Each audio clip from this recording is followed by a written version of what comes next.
Chapter 5571. After another 15 minutes, Aunt Zhao stared at the small door of the bamboo garden that was so close yet so far away. Damn it. She couldn't retreat now. She seemed to be really trapped in this broken array. No, she couldn't be too nervous. Aunt Zhao took a deep breath and suddenly raised her arm. A long black staff suddenly appeared in her hand. She raised the staff and waved it in the air. Boom. A rebounding force caused her palms to feel slightly numb. Aunt Zhao took a few steps back in horror, and her face immediately turned pale. Bastard, do you dare to come out and fight? Aunt Zhao couldn't take it anymore and scolded. Under such circumstances, the only way to break this damned unknown formation was to get the person who set up the formation out and kill him in one strike. At the same time, Lady Mei, who was in a similar predicament, was in a much worse state than Aunt Zhao. Lady Mei's cultivation level was much lower than Aunt Zhao's. Because of the continuous use of her holy power was almost depleted. She panted heavily, her eyes darting back and forth in fear as she cursed, "Come out! Come out! Come out!" Whoosh whoosh whoosh whoosh. Hundreds and thousands of vines drilled out of the invisible air, piercing straight into her body. The thick vines made Lady Mei look like a clown. She jumped up and down and dodged left and right. Her face was filled with hatred and anger. Her lips were pale. Facial paralysis, I know it's you. I didn't expect you to be so cunning. You set up an array in the garden to trap us. You wretched villain. If you dare to cause my death here today, my master will not let you off. Lady Mei was shocked and panicked as she yelled out. My master is the silver envoy of the holy region. Do you dare to kill me? Do you know what the consequences are if you kill me? Boom. What responded to her was a huge, thick vine that ruthlessly slammed into her chest. Lady Mei was already at the end of her rope. After the last hit, her chest almost caved in. She spat out a mouthful of blood. She was flung backward and crashed heavily into the ground where the roots and vines intertwined. This time she was in great pain. His entire body was riddled with holes by the iron thorns on the vines, and his body was hanging on the two vines, unable to be pulled out for a while. Ah! Lady Mei was shocked and scared. Her eyes were red as she looked around and screamed, How dare you? Junior, how dare you? If you dare to kill me, my master will not let you go. Come out if you dare. Come out, you cowardly tortoise. You don't dare to see me? A vine that was as thick as an arm slammed into her face. The sharp pain in her cheeks woke her up and she immediately screamed, Let me go, Madame Emo. Madame Emo, I beg you, please let me go. In the future, I won't dare to come to your bamboo house to make trouble. I won't dare to. You're a magnanimous person. Forgive me for thinking wrongly. I beg you, please let me go. Lady Mei, will definitely repay your kindness in my next life. A cold figure suddenly appeared in the air. Lady Mei raised her head and looked at her. She froze and couldn't control the anger in her eyes. It was this facial paralysis. Damn woman, she dared to set up an array to harm people. Let's see how I'll kill her. I'll make sure she dies a horrible death. Chapter 5572. Xiao Mu gazed coldly at her ugly face that was contorted in pain and indifferently spat out, So ugly. Lady Mei almost fainted from anger. She hated it when people called her ugly to her face. Although she wasn't beautiful, she was quite powerful. She had been in the holy region for so many years and was respected by the Silver Messenger. Now this stoic man dared to humiliate her like this. The anger in Lady Mei's heart surged again and her entire face was distorted. Yet Xiao Mu merely glanced at her coldly before raising her hand. Green vines emerged from his fingertips and slithered towards Lady Mei like snakes. They pierced through Lady Mei's body. Ah! Lady Mei screamed tragically. Her eyes were filled with terror as she looked at Xiao Mu and she stuttered, You, she spat out large mouthfuls of blood. She could clearly feel her life force slowly flowing out of her body. Xiao Mu expressionlessly retrieved the green vine that had burrowed out and swept Lady Mei a mocking glance. Do you think you can still walk out of this door alive today? Dirty and smelly thing. I still have to wash your dirty and smelly blood later. Arbor was furious. He raised his hand and dozens of green vines came out again and pierced through Lady Mei's body. Lady Mei could clearly hear her bones cracking as the vines pierced through her body. Her body was like a piece of rotten cloth in the little stoic's hands. She was at the mercy of the little stoic man. Lady Mei hung on a vine that was as thick as a bowl and was on the verge of death. Her eyes were filled with anger. Stoic face. One day you will pay the price for this. Lady Mei's spiritual consciousness suddenly came out of her conscious and turned into a gust of wind, rushing out of the array formation. At this critical moment, the spiritual sense body actually slowed down in midair. In the blink of an eye, Xiaomu raised her hand, and countless streams of water enveloped that spiritual conscious avatar. Ah! Lady May screamed again. Her eyes almost popped out as she stared in Arbor's direction. She screamed in horror, "No, no, no. I admit defeat, I admit defeat, I admit defeat, ah." A tearing pain rushed out from his consciousness. Lady May shook her head violently. To her horror, she realized that her conscious was disappearing bit by bit. Her inner world was also slowly disintegrating. The items in his inner world fell out with a crackling sound. Soon, about 10 cubic meters of things were piled up under the dense vegetation. "Is it fun?" Arbor asked coldly. "I have nothing to do with you. You actually want to bring people to harm JoJo's Ren and the others just because of a little selfish desire and a little bit of jealousy. You heartless trash, what right do you have to cry and beg for mercy in front of me? Today, if JoJo wasn't strong enough to control everything, he would have died." The one who was squatting here, crying and screaming, was JoJo himself. Clearly there was no enmity between them. In this world there was too much hatred and hatred for no reason. Arbor glanced at Lady May coldly. The startled swan dagger slid out of his conscious and gave her a quick death. Lady May couldn't understand until she died. Didn't she come here with Aunt Zhao to get some benefits? How did she die on the spot? She widened her eyes in disbelief. Chapter 5573. There was a hole in her throat and something was gurgling out. Arbor glanced at her coldly, and raised his hand to touch the water droplet's head. "Wash this place clean." She didn't want the courtyard to be ruined by these smelly bugs. Okay. The water droplet jumped to the ground and stretched out two bright little fists, shaking left and right. With a loud bang, a thick stream of water drilled out from the ground. Aunt Zhao turned her head abruptly, and her sharp eyes swept across the empty space in front of her. No, this feeling was very wrong. It was as if someone was standing in front of her. This feeling of reality made her heart tremble and she angrily shouted, "Die!" She raised her hand, gathered the grand half-sync power in her body, and blasted to one side. Poof! A dark figure fell out like a kite with a broken string, and rolled heavily on the ground. After rolling a few times, it lay face down on the ground. Aunt Zhao was delighted and could not help but laugh to the sky. "Damn little bitch, how dare you trip me up? Don't you know who I am?" The blow just now had merged too much of her power, and no one could withstand such a blow from her peak celestial venerable. Whether it was a human or a ghost, they all had to submit to her. Dong! Aunt Zhao's walking stick hit the ground hard. She took a few steps forward and used the walking stick to flip the body of the person lying on the ground. When the person's face was revealed, Aunt Zhao could not help but exclaim, "Qin Zhongming? How could it be Qin Zhongming? She killed Qin Zhongming?" Aunt Zhao's pupils suddenly shrank, and she turned her head to look vigilantly. She keenly felt that there seemed to be someone behind her left, but she could not see clearly with the naked eye. She would rather kill the wrong person than let one person go. Aunt Zhao once again used all her strength to throw out a palm and struck out. At the same time, another figure flew up and rolled on the ground. Aunt Zhao panted heavily, and felt the saint power in her body flowing out very quickly. She suppressed the churning qi and blood in her chest, and stepped closer to the person who was sent flying by her for the second time. When the person turned over to look, he could no longer hold back the anger in his heart, and spat out a mouthful of blood. It was the cultivator who followed Qin Zhongming. Damn it! The owner of this house was teasing her like a cat playing with a mouse. Aunt Zhao's eyes were filled with anger and she scolded coldly, "Shameless rascal, do you only dare to peep from a dark corner like a mouse? Do you dare to come out in the open and fight this old woman?" Arbor's figure suddenly appeared in the air. His face was expressionless and his eyes were cold. He looked at Aunt Zhao as if he was looking at a screaming corpse. "Since you're asking for a fight, I'll grant you your wish." Arbor looked at her coldly. Without saying a word, the startled swan dagger came out of his conscious and slashed towards Aunt Zhao's neck again. Aunt Zhao was so scared that she broke out in a cold sweat.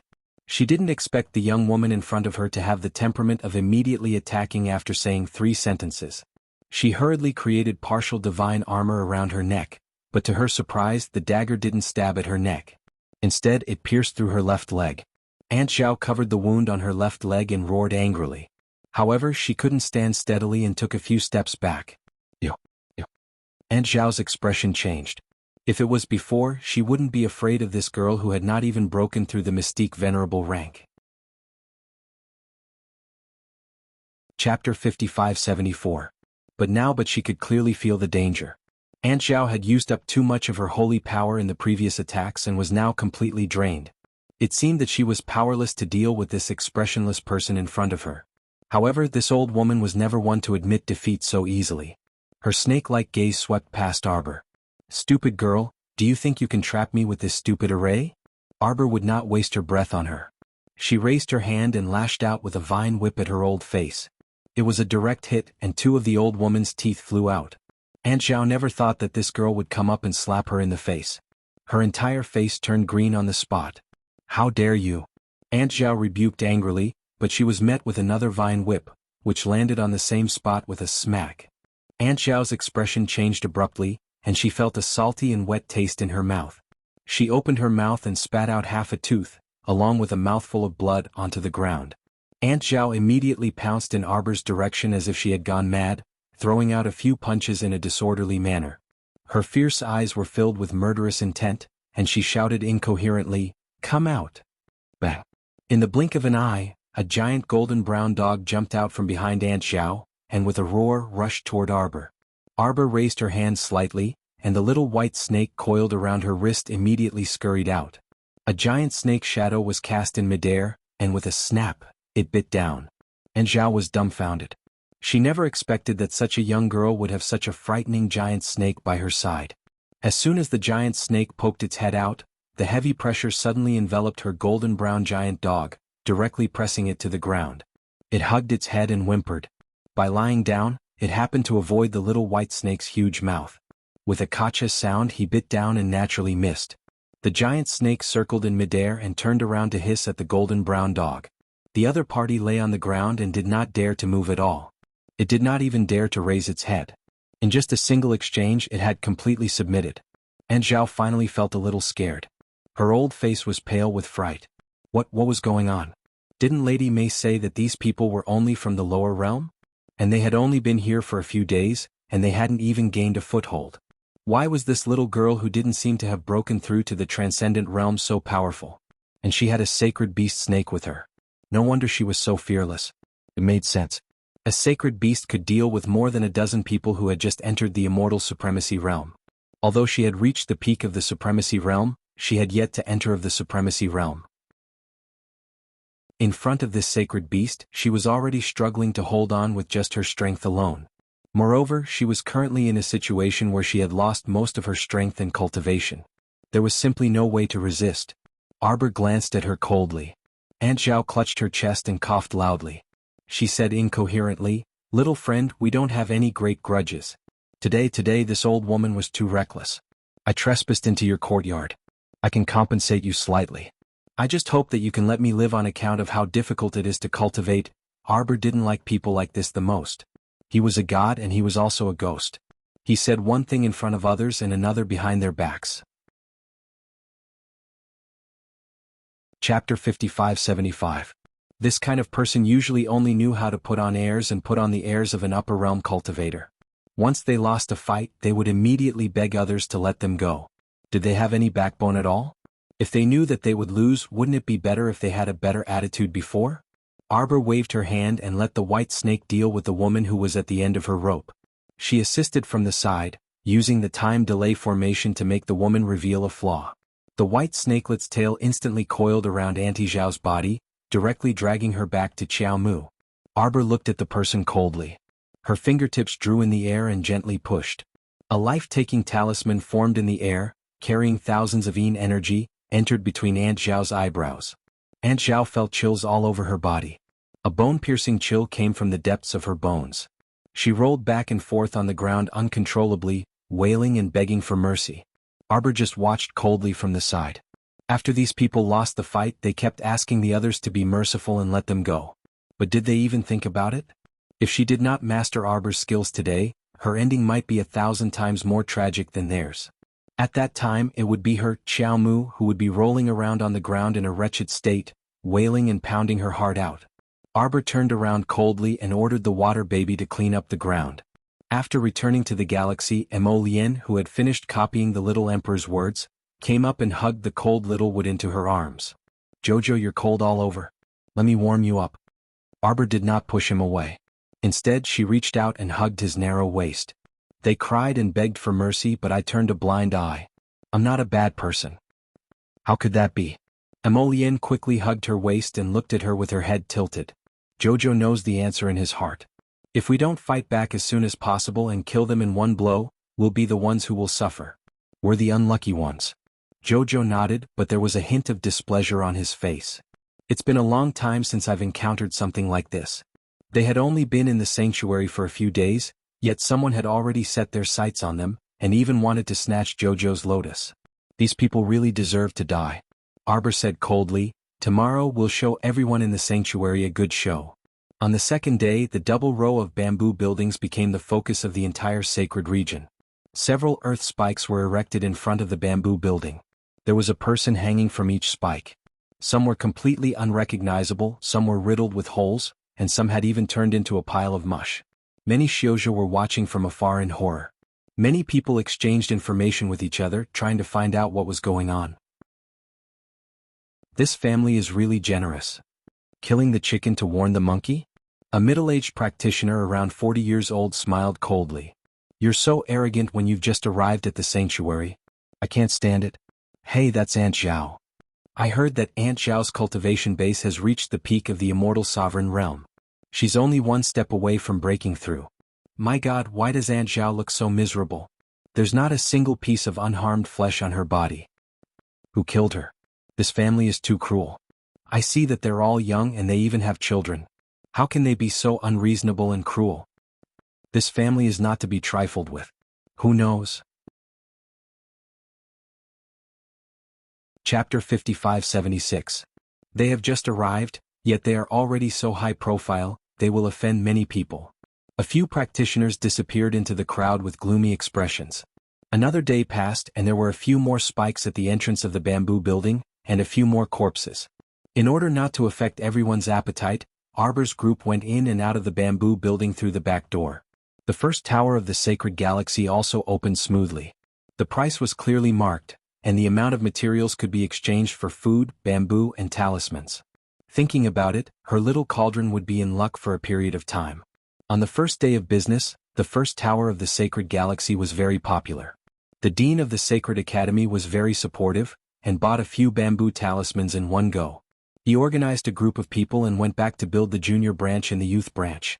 The others were originally in a wait-and-see mode, but after seeing that the junior branch was built smoothly, no one could sit still anymore. The practitioners who had some assets rushed to the first tower of the sacred galaxy to buy bamboo, planning to build a house for themselves and end their primitive lifestyle so that they could live happily for the rest of their lives. But when they went to the first tower of the sacred galaxy, they realized that the other party was already closed. Want to buy bamboo? Come early tomorrow. Every day, the first tower of the sacred galaxy would only be open for 2 hours, starting in the morning and closing at the end of the day. Those who wanted to buy all kinds of things had to bring their own materials. Those who did not buy anything after 1 minute would be asked to leave. Who had the time to waste with others, so they naturally closed and went home after finishing their business. When the people of the sacred galaxy heard the news, they scolded the first tower of the sacred galaxy for being unkind. Would Arbor care? She couldn't be bothered. Anyway, she was only willing to let people open for 2 hours a day at the first tower of the sacred galaxy. After 2 hours, it was purely a waste of time. Everyone was not idle, and making the best use of their time to cultivate was the way of the king. After the new rules were announced, the business of the first tower of the sacred galaxy became even more popular, and everyone was on time to buy things. Thus, a strange scene appeared in front of the first tower of the sacred galaxy. At first, there were people who came 2 hours early, but they found that there was a long queue at the door, and it was not their turn. Some smart people counted the time, and everyone's transaction took at least a minute.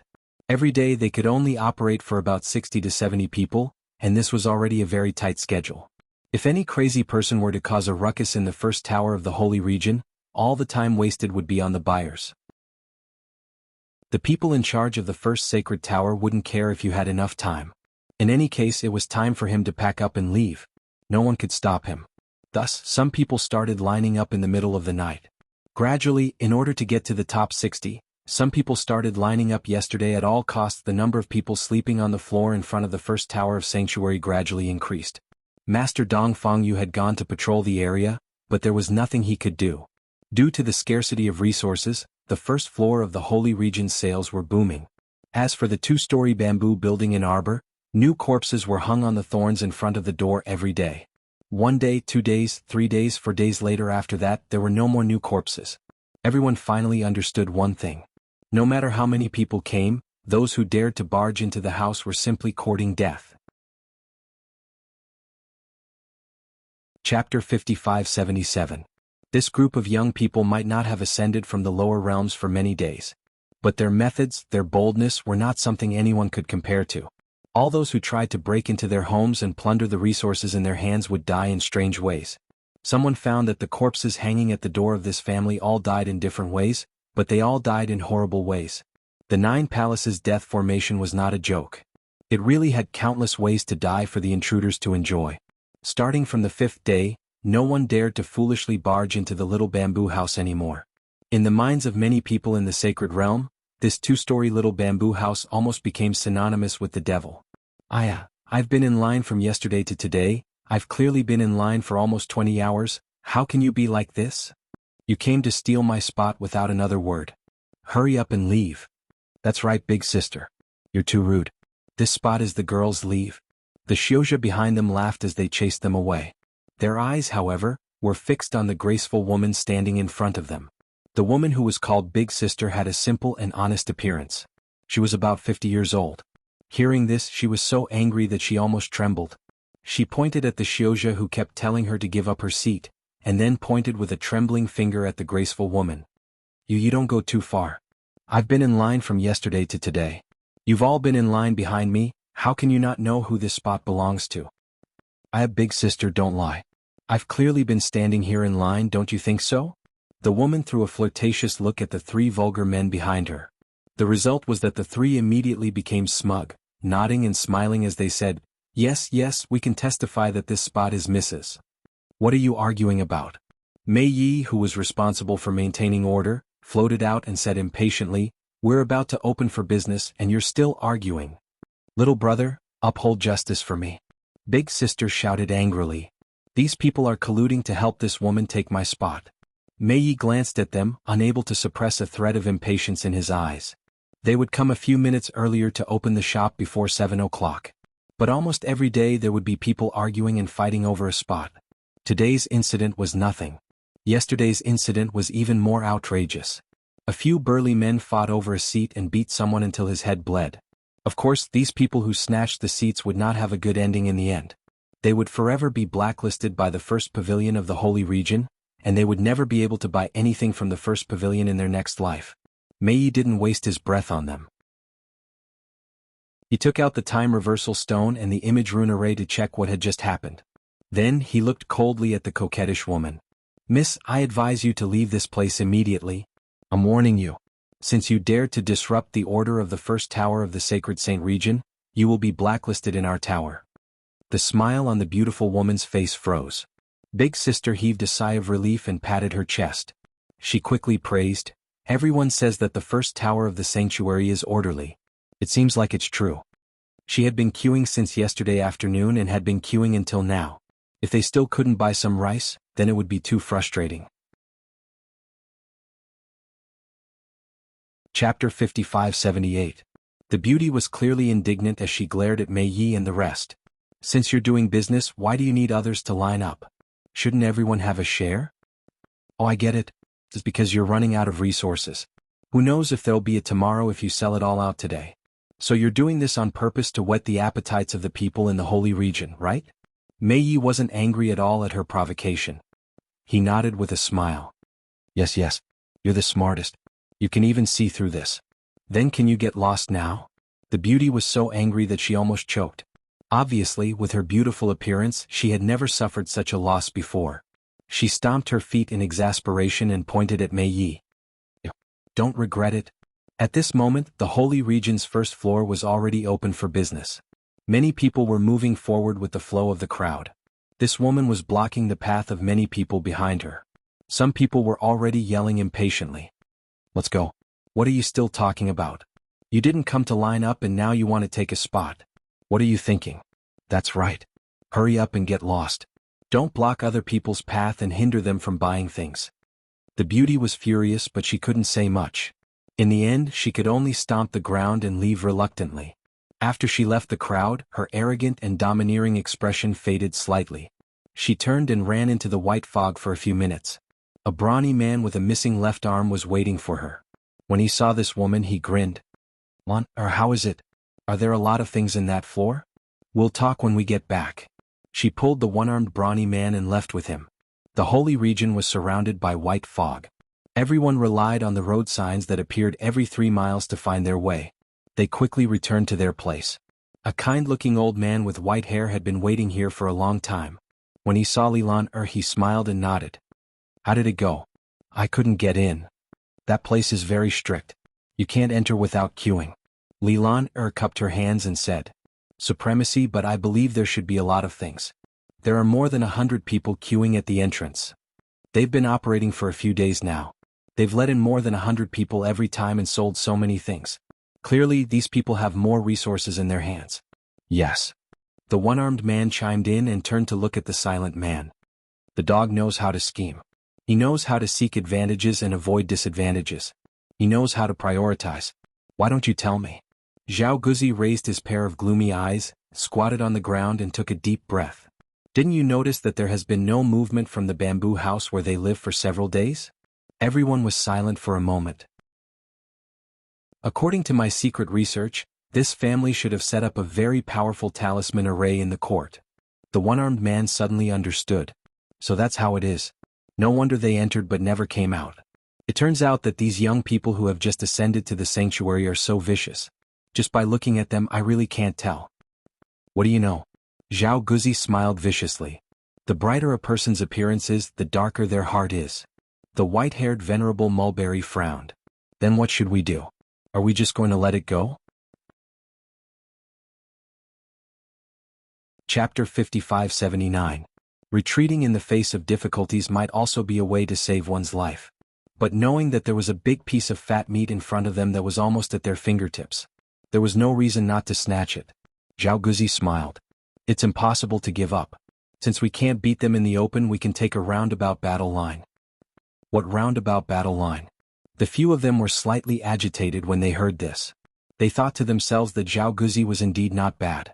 He had brains. Whenever they encountered something that required brains, they could definitely throw it to Zhao Guzi to solve. Zhao Guzi rubbed his index finger and thumb and smiled sinisterly. Do you still remember that there are 3 children in that family? 2 of them go to Holy Academy to study every day. The few of them hit it off on the spot and decided to find an opportunity tomorrow to kidnap the 2 brats. However, Lilan was a little worried. These people's methods are quite vicious. Don't tell me there's no one around to protect the 2 children when they go to and from school? Moreover, it was said that there were more than 30 people in this group. It was impossible for everyone to continue cultivating at home. Someone had to pick up the children. Zhao Guzi rubbed his fingers and smiled secretly. Of course we can't snatch it in the open. So, we need your cooperation. As he spoke, he waved at the few people beside him. Supremacy Mulberry, Lilaner, and the one-armed centaur stretched their heads over. The 4 of them whispered for a while before nodding repeatedly. The next day, Baby Mo and Lord Guangguang went to Holy Academy's boy branch to study as usual. Now that there was a new school, the group of children lived very comfortably. They listened to the class more seriously than usual. Of course, Baby Mo was an exception. Baby Mo listened to the class nonchalantly and did not affect the classroom environment.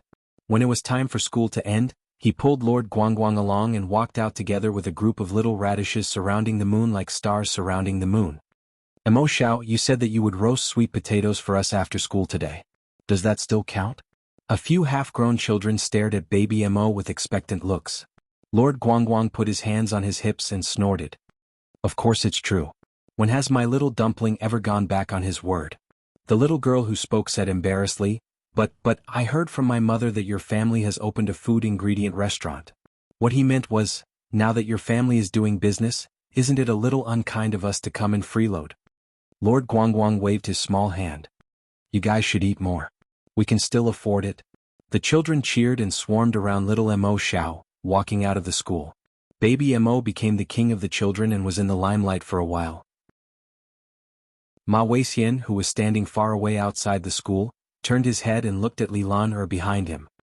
He lowered his voice and asked, What should we do now? Are we still going according to plan?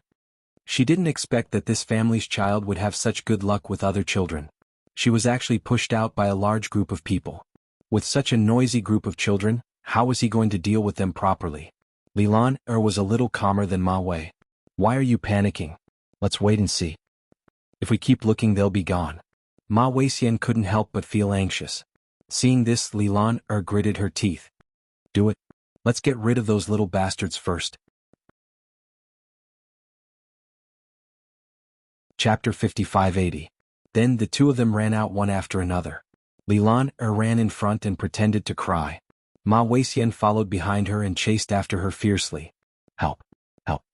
As soon as Lilan's words left her mouth, she heard a childish voice yelling, "Spread out!"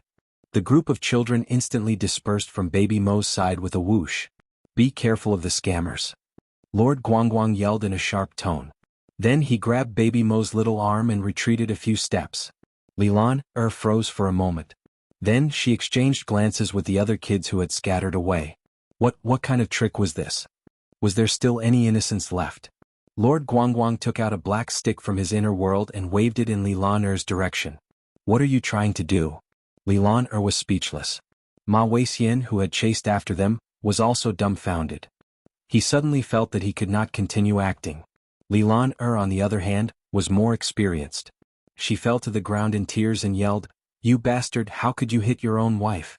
I don't want to live anymore. I can't live anymore." Mo Baobao's expression became even more vigilant.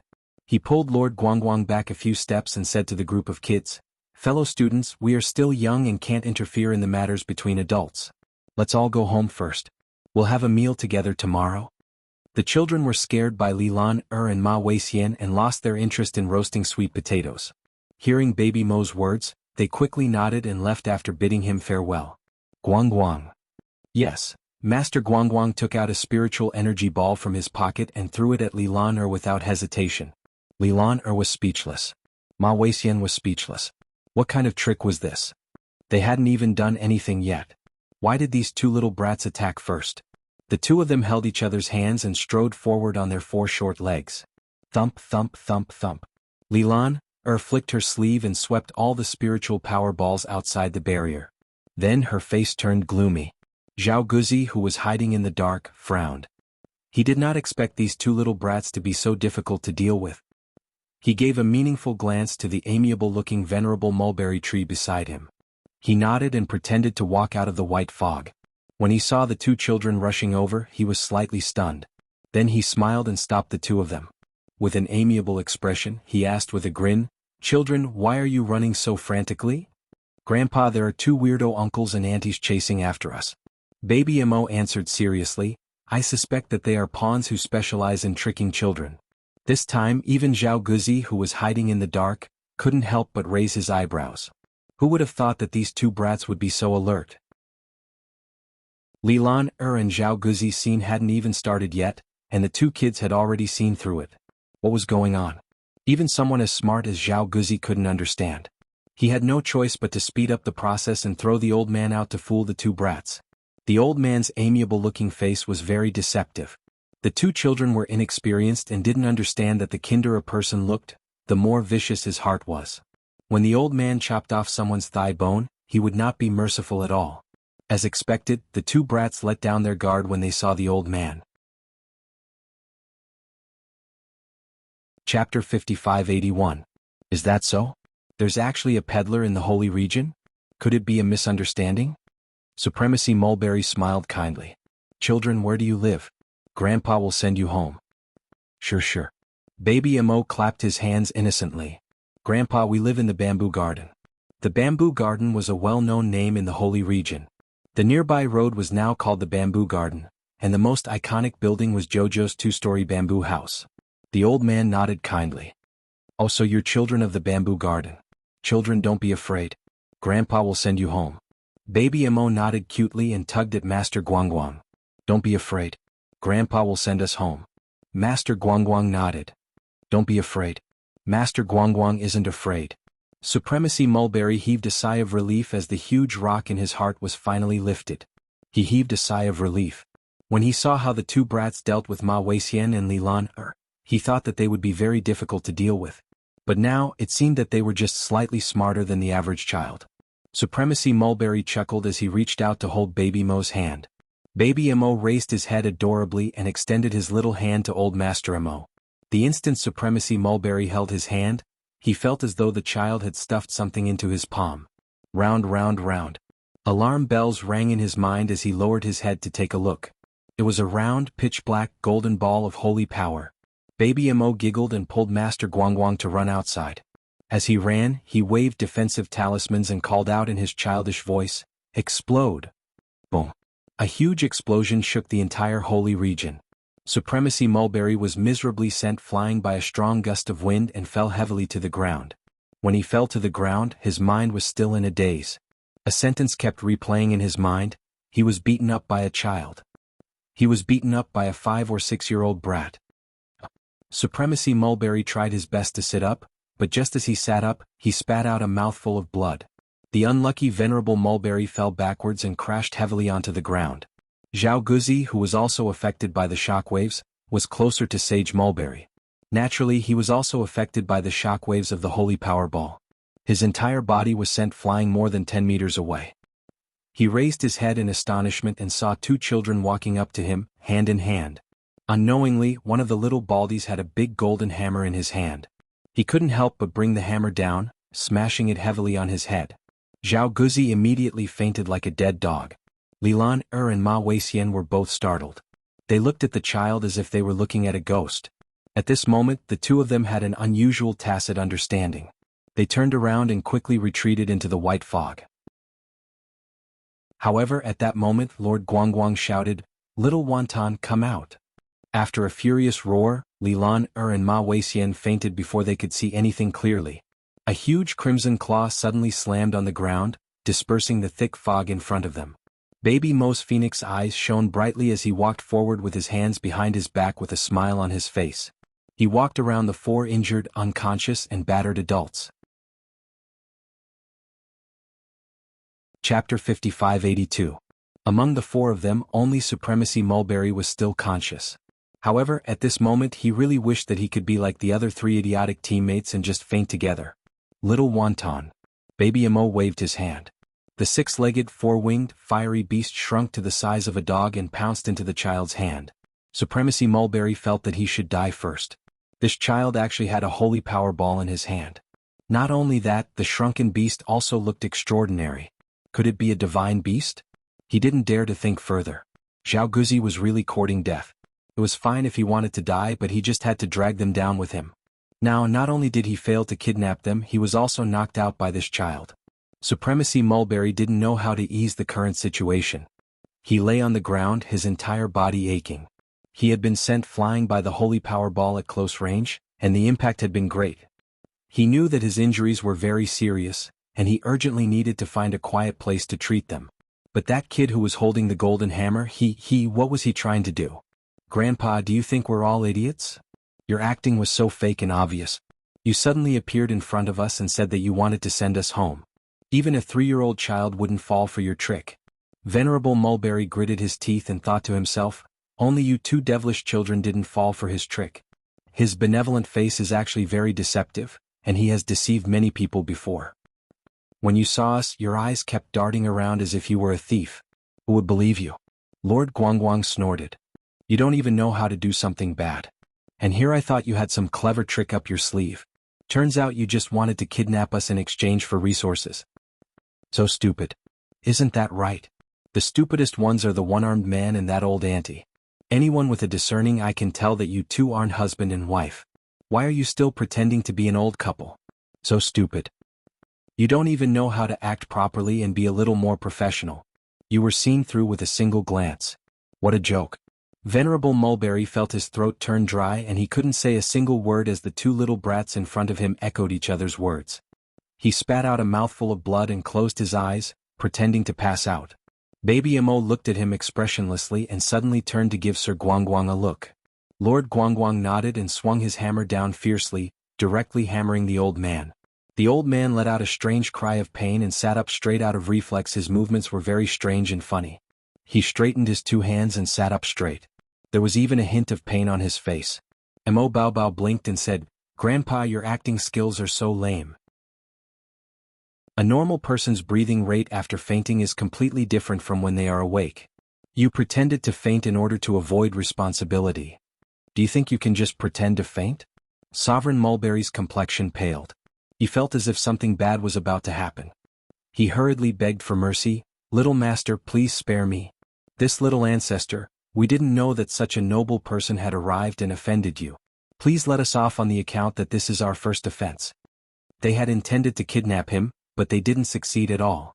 They didn't even touch a single hair on his body, and the mission was declared a failure. Chapter 5583. Supremacy Mulberry thought that a child would be a child after all and would definitely be soft-hearted. As long as he tried to curry favor and say a few nice words, the other party would definitely let him go.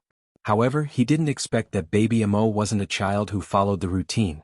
The two dragged them to the front of the first tower of the holy region and tied them up with a few earth spikes. "Can you tie them up? If not, let's reinforce a wooden cage for them." The two children discussed as they worked. After tying up Ma Weixian and the other three, they set up several wooden cages and added binding talisman arrays to trap them. "It shouldn't be a problem to trap them until tomorrow, right?" "Definitely not a problem." Lord Guangguang patted his chest and giggled. "Little dumpling, what do you want to do now?" Baby Mo blinked. "Call mommy over."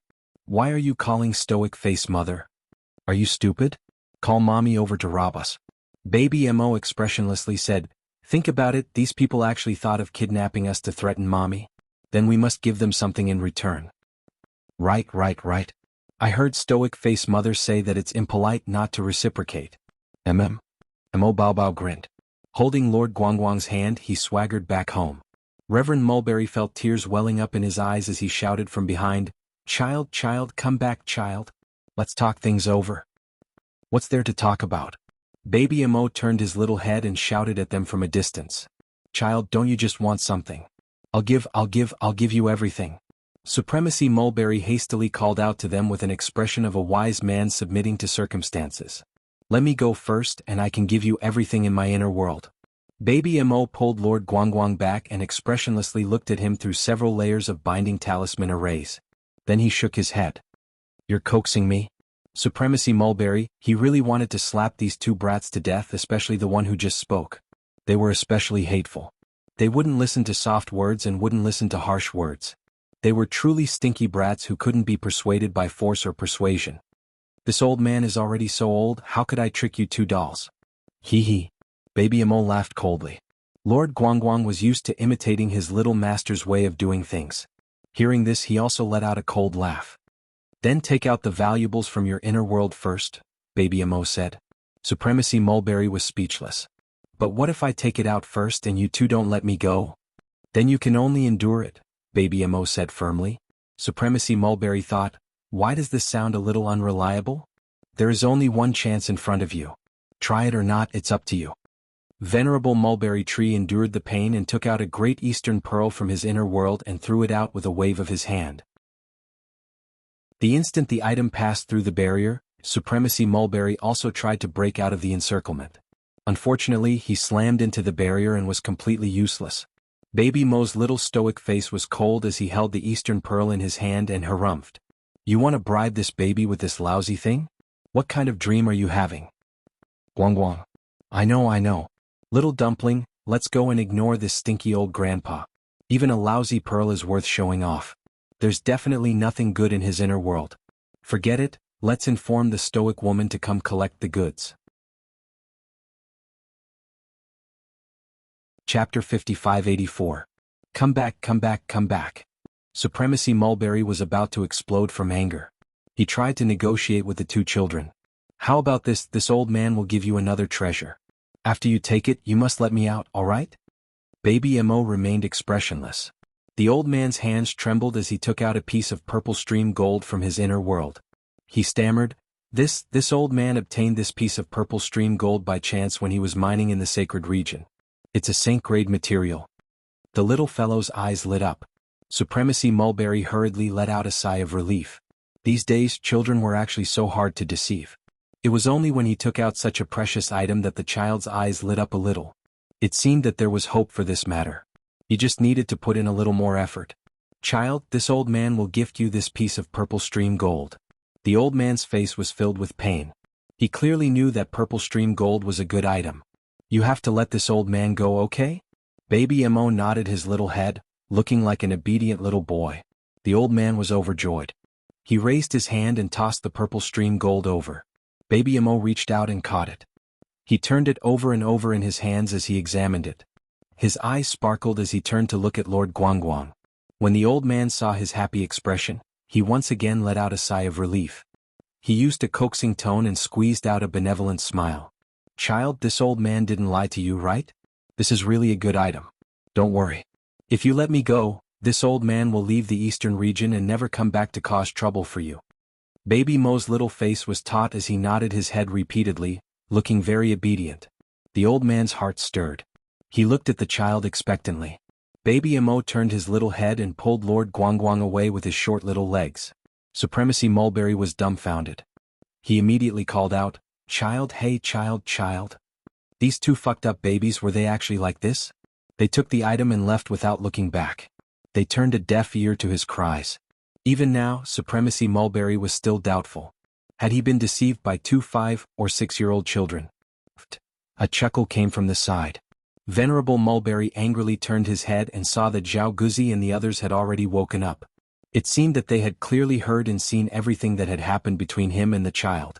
The one-armed centaur said angrily, Mulberry, you are too disloyal. Do you want to abandon us and slip away on your own? They had clearly heard the conversation between Venerable Mulberry and the child. They knew that Mulberry wanted to abandon all of them and escape by herself. Senior Mulberry's face immediately sank. What can I do? Zhao Guzi said that he would definitely succeed in kidnapping the two children. What was the result? After expending so much effort, were the ones who are tied up? If this were to spread, it would be a huge joke. Cut the crap. Ma Weixian roared, you were the one who betrayed us just now. You abandoned your brother and ran away. Don't talk nonsense. This matter was caused by Zhao Guzi. It has nothing to do with us, Supremacy Mulberry said angrily. Zhao Guzi smiled sinisterly. Is that so? When I said that I wanted to kidnap the two children, didn't you also clap your hands and cheer, saying that this plan would definitely succeed? Chapter 5585. Supremacy Mulberry's face burned. He knew that he would be looked down upon for going back on his word. But what could he have done just now? At that critical moment he could only think of saving himself first. Was it so ridiculous to have such a thought?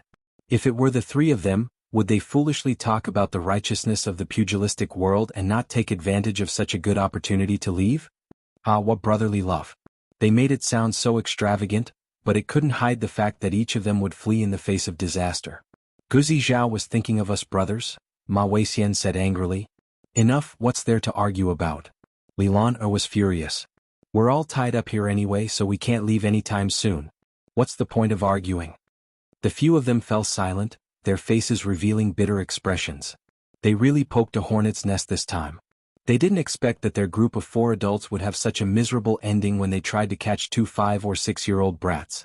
Not only did they fail to catch the culprits, but they also lost their entire group here. However, Li Lan thought further than them.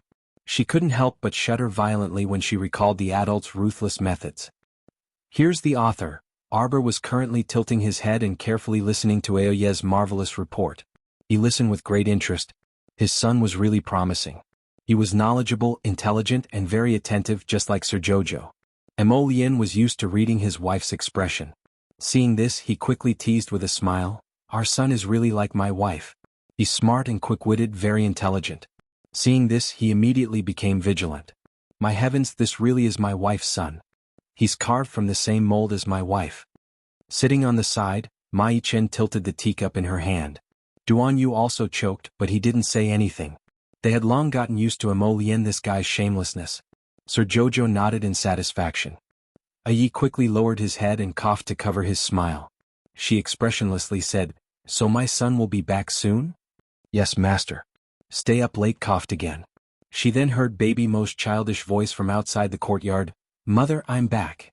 Jojo responded. She saw her son cross the threshold and run all the way in. He jumped into her arms and rubbed against her softly.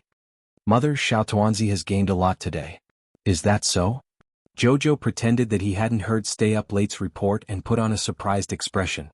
Everyone looked at Jojo, who was possessed by a drama queen, and helplessly lowered their heads to drink their tea as they continued to enjoy the show. Baby Mo nodded repeatedly, beckoning to Lord Guangguang behind him. Go on, go on. Lord Guangguang hurriedly reported everything that had happened along the way, no matter how big or small. Then he said, Stoic face mother, we've tied up those 4 bad guys at the entrance of the first tower of the sanctuary. If you have time tomorrow, you can go and receive it. Everyone was well aware of what they were going to accept. They were going to accept compensation. Arbor nodded and wasn't stingy with his praise. You all did very well today. You used especially gentle methods to resolve a matter. You even told Mother about it and let Mother resolve it in the end. Very good. Everyone, Baby Mo threw a sacred energy ball and even summoned the sacred beast, Hun Dun. Gentle? Why didn't it feel gentle? Chapter 5586. Baby Mo's eyes brightened, and he hugged his mother and rubbed against her joyfully. Isn't little Furball very smart? That old grandpa thought he was flawless. In reality, he was full of flaws from head to toe. The moment he appeared in front of little Furball, I knew he was definitely a big scoundrel. Sir Guangguang also nodded. MHM. A scoundrel. Did he think we would listen to him just because he looks benevolent and amiable? Stop dreaming. Arbor nodded in admiration. You two are very good. You must continue to maintain such vigilance in the future. Strangers with ulterior motives should approach you. Arbor clenched his small fists. Just beat them up. Everyone, Duan Yu and He Chin even turned to look at Mo Lien. The latter was baffled and glared back at the two of them. Arbor scooped up his son and pattered outside. Mother, we'll just tie them up at the entrance of the first floor of the holy domain.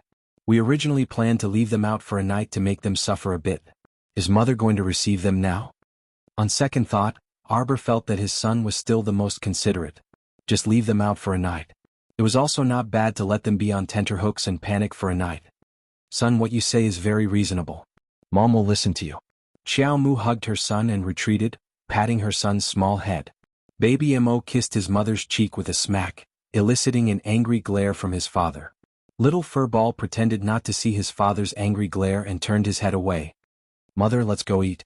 Arbor nodded and carried his son downstairs. Son, you performed very well today. What do you want to eat? As long as it's from Mother, this child likes to eat anything. Hu Jinshin gave Mo Lien a meaningful look, which directly made the latter's hair stand on end. What are you looking at? Little Furball is so young, but he already knows how to coax his mother. He's just like you. Right. Duan Yu immediately nodded. Back then he also coaxed Jojo away like this. Just looking at him makes me angry. Let's go. Everyone went out one after another, leaving Mo Lien behind. Mo Lien, come back and explain clearly. What do you mean by coaxing? Which eye of yours saw me coax my wife back? Clearly, it was just a little more patience and a little more love, slowly seeping into his wife's heart. The next day, Arbor leisurely strolled to the entrance of the first sanctum after having his lunch to check on those unlucky fellows. Lilan, Ma Weixian, and the other 3 had been waiting for the whole night. They had been suppressing their emotions and couldn't control their wild thoughts. He thought that those people would definitely appear the next morning. Unexpectedly, Stay Up Late and the others who had come to open the shop didn't even look at them. They walked around them and went into the building to do business as usual. Although the others looked at them curiously from time to time, no one dared to touch them. Naturally, no one would meddle in their business. Ma Weixian's group of 4 waited left and right. Only at noon did they see the stoic face leading a group of people over. Li Lan'er's emotions were about to break down. When she saw Arbor and the others coming over, she couldn't resist shouting anxiously, Madame Mo, I know my mistake.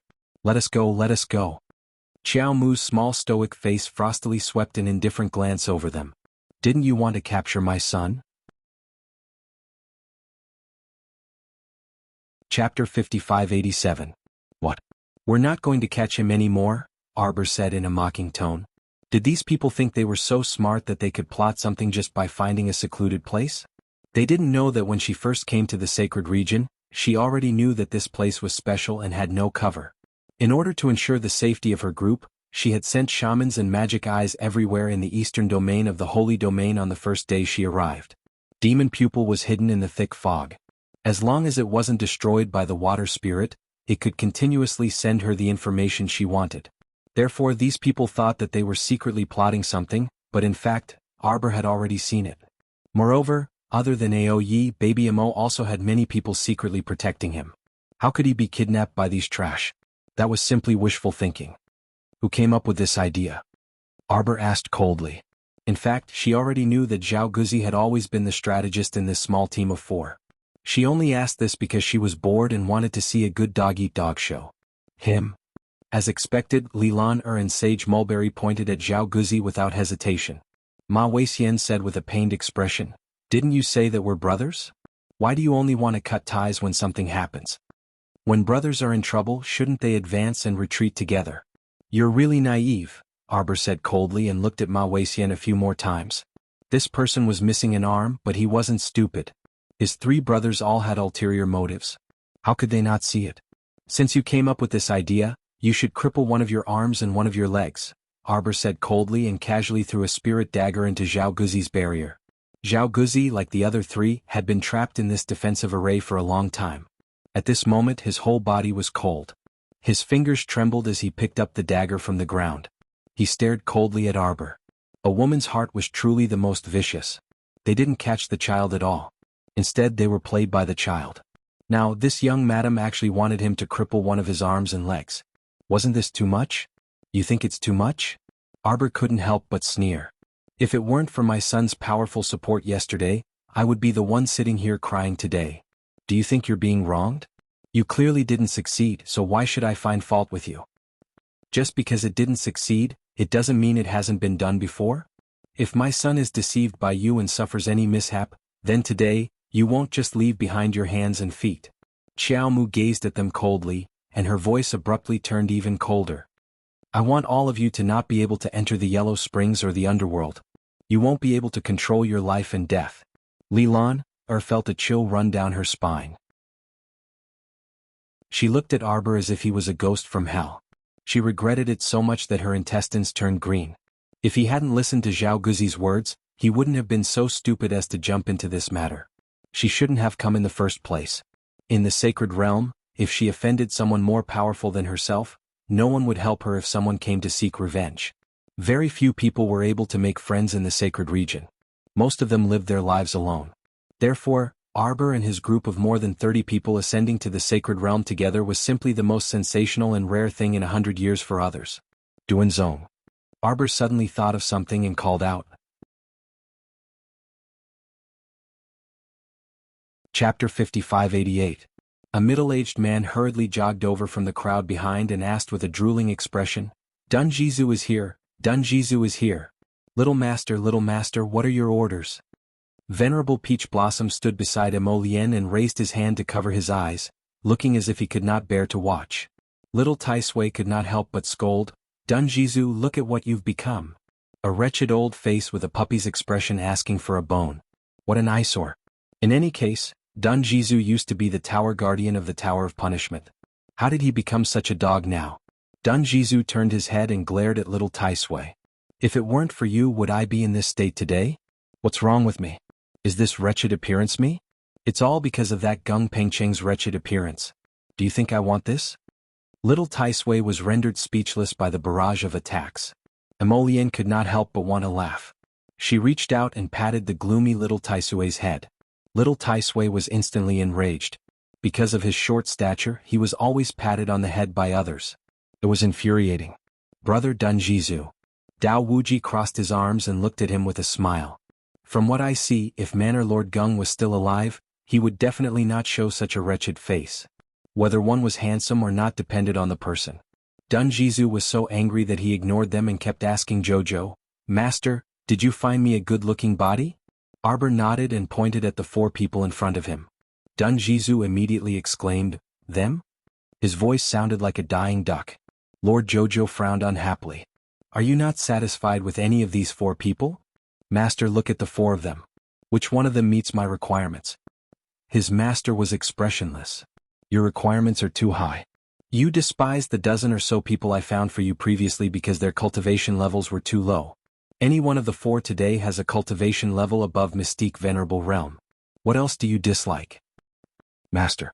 Dun Jizu quickly brainwashed his troublesome little master. Look, that old man is so old. How can he do it? The one with only one arm. Master, you wouldn't want me to have an incomplete body, would you? Arbor continued to be expressionless. Isn't that Zhao Guzi over there pretty good? His body is healthy, he doesn't lack any arms or legs, and his cultivation is decent as well. He completely meets your requirements. If you're satisfied, then I won't let him harm himself. No. Dungeon immediately cried out in horror. Absolutely not, Master. He's too ugly. Everyone held back their laughter as the corners of their mouths twitched. The little master was furious. What kind of person are you looking for? Dungeon pointed behind her. Arbor turned his head and glanced at the group of pretty boys led by Emolien. Their eyes were filled with innocence. Jojo was furious. You've been in the sanctuary for so many days. Other than Master Dongfang and Master Bei, have you found anyone worth looking at? All of them are ugly. You're not good at this and that, and you're picking all of them. Are you trying to anger me to death? Master, calm down. Dungeon sobbed, which made the group of pretty boys behind her laugh to death. This person was actually imitating Qiuqiu's tone and acting cute. However, his old Gung Pengcheng face was a little scary when he acted cute. Arbor glanced at him and pointed at Li Lan who looked inexplicably frightened. This one is quite pretty.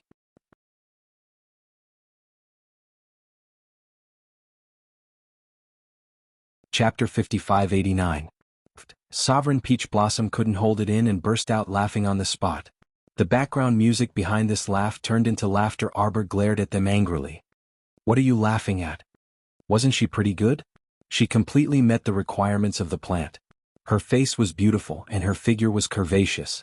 Gung Pengcheng's eyes widened in horror, and the muscles on his aged face started trembling lightly in front of Qiao Mu.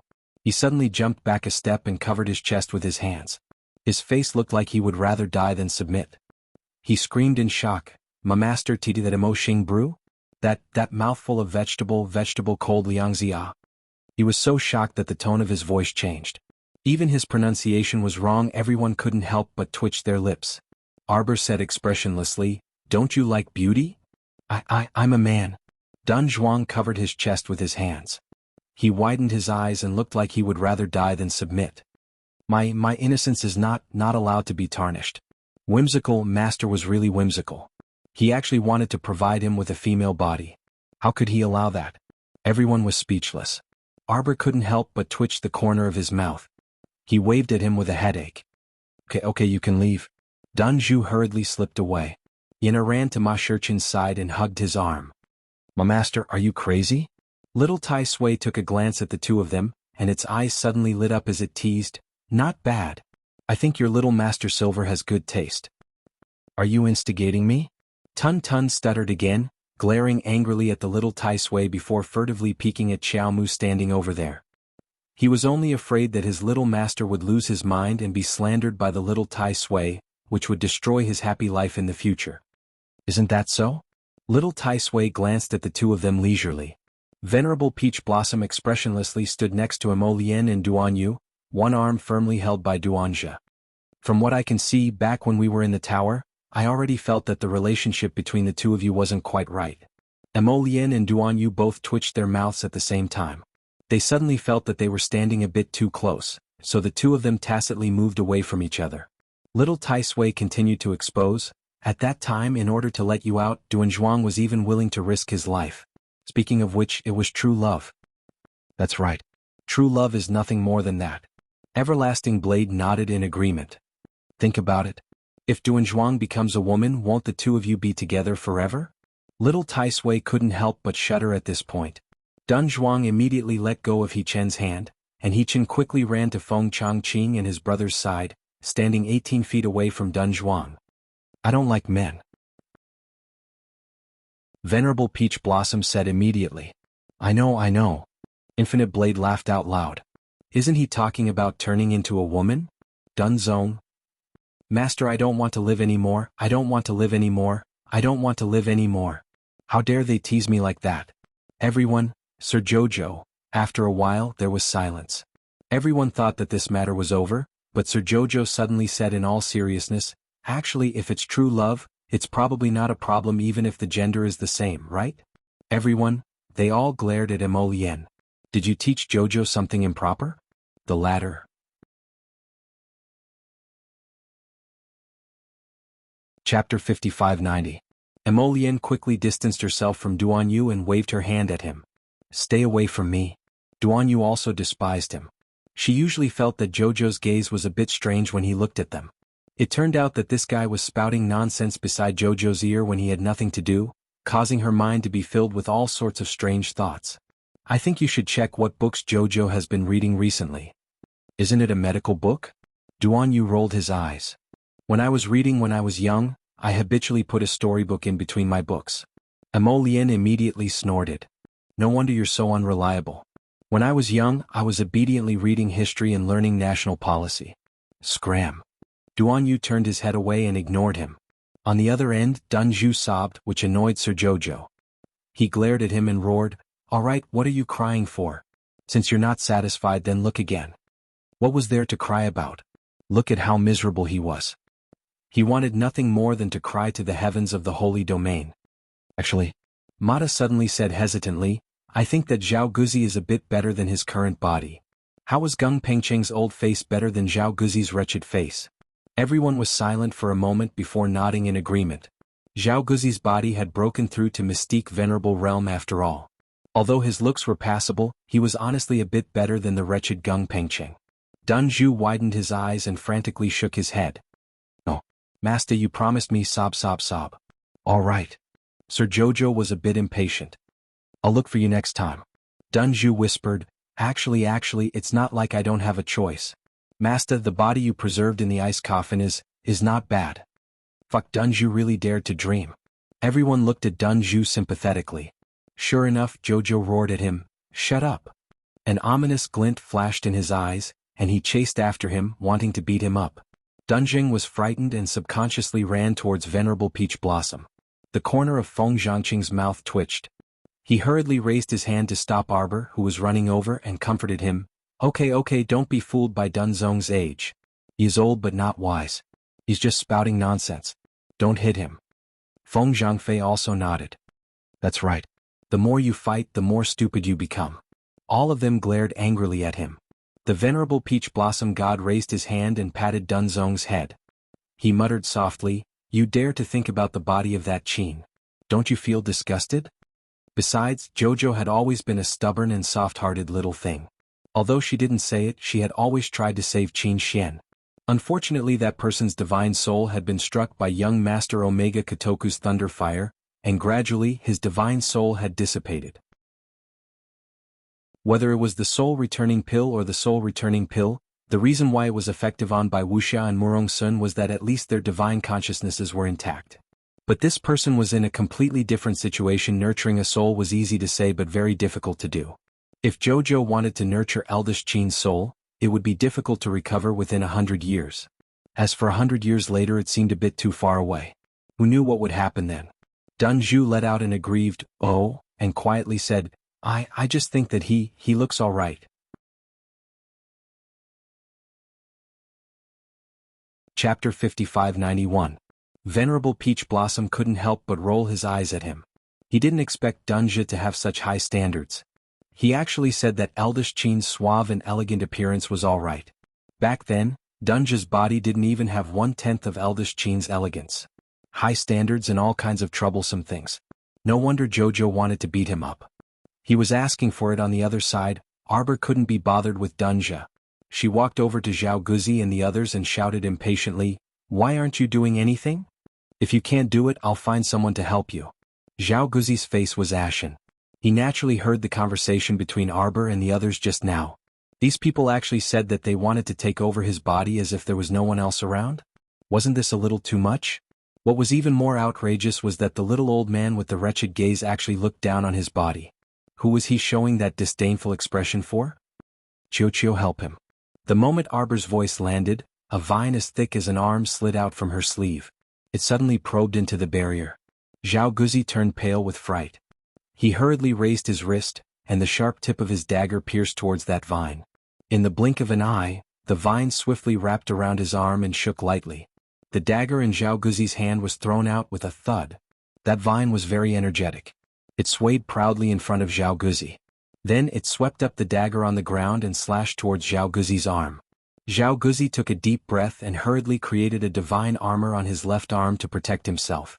When the knife landed on the vine branch, it bounced back with a dang sound. Immediately, it shook its branch unhappily, swaying and swaying. With a pa-pa sound, it slapped Zhao Guzi's face. "Little guy, you still want to pretend in front of Lord Holywood?" In Qiuqiu's anger, the vine that was originally as thick as a wrist suddenly split into 4 or 5 branches. With whooshing sounds, it quickly wrapped around Zhao Guzi's body and arm and tore them apart tightly. Zhao Guzi felt an incomparable pain all over his body, and his eyes were filled with fear. What kind of vine was this? It was actually so intelligent that it could attack others at will without the control of its master? Qiao Mu ordered, "Qiuqiu, stop playing with him." Qiuqiu immediately rolled up his dagger and chopped down at Zhao Guzi's arm again. At this moment, Zhao Guzi's entire body was entangled by the vines, and he was unable to resist at all. He could only watch as the dagger fell, and he couldn't help but cry out in alarm, "Madam, please, please stop. I am willing to pay the price, I am willing to serve." After a miserable shriek, Zhao Guzi's eyes widened. An arm fell to the ground, and the crowd of people from the sanctuary who had been watching the commotion cried out in surprise. This young madam was too ruthless.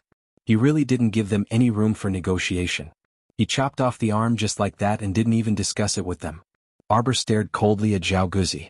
After Qiuqiu chopped off that person's leg, she just coldly stared at the dying man lying in a pool of blood. Lilan was already trembling with fear. With a plop, she knelt on the ground. She didn't care about her face or her dignity anymore and repeatedly kowtowed to Arbor, saying, "It's not my fault. Madam, please let me go. I was instigated by others and was blinded for a moment.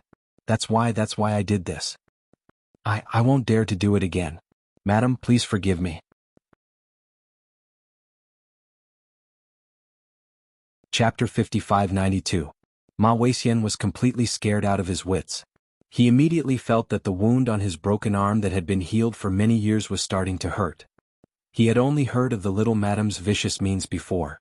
Now that he had seen her use it on his companion, he knew that this woman was really a malefic star that should not be provoked. Whoever provoked her would have 8 lifetimes of bad luck. There was no room for regret. Arbor looked at Lilan coldly and stared at her. Then she turned to look at Ma Weixian. Ma Weixian quickly followed Lilan's example and knelt down. He clenched his fists and said, "Please spare our lives, madam." Arbor looked at the two of them and said, "Hand over a strand of your life soul. I'll think about it." Lilan and Ma Weixian both trembled and looked at her in disbelief. This little madam's face was really cold. It seemed that she was not joking at all. However, in the sanctuary all of them were reputable figures. Handing over their life souls was almost equivalent to giving up their self-esteem and being willing to be slaves or maids. Lilan immediately took out a strand of her life soul and handed it over. Nothing was more important than one's life. Ma Weixian hesitated for a moment and stood up. He said, "Although I'm not a hero, I still have a bottom line.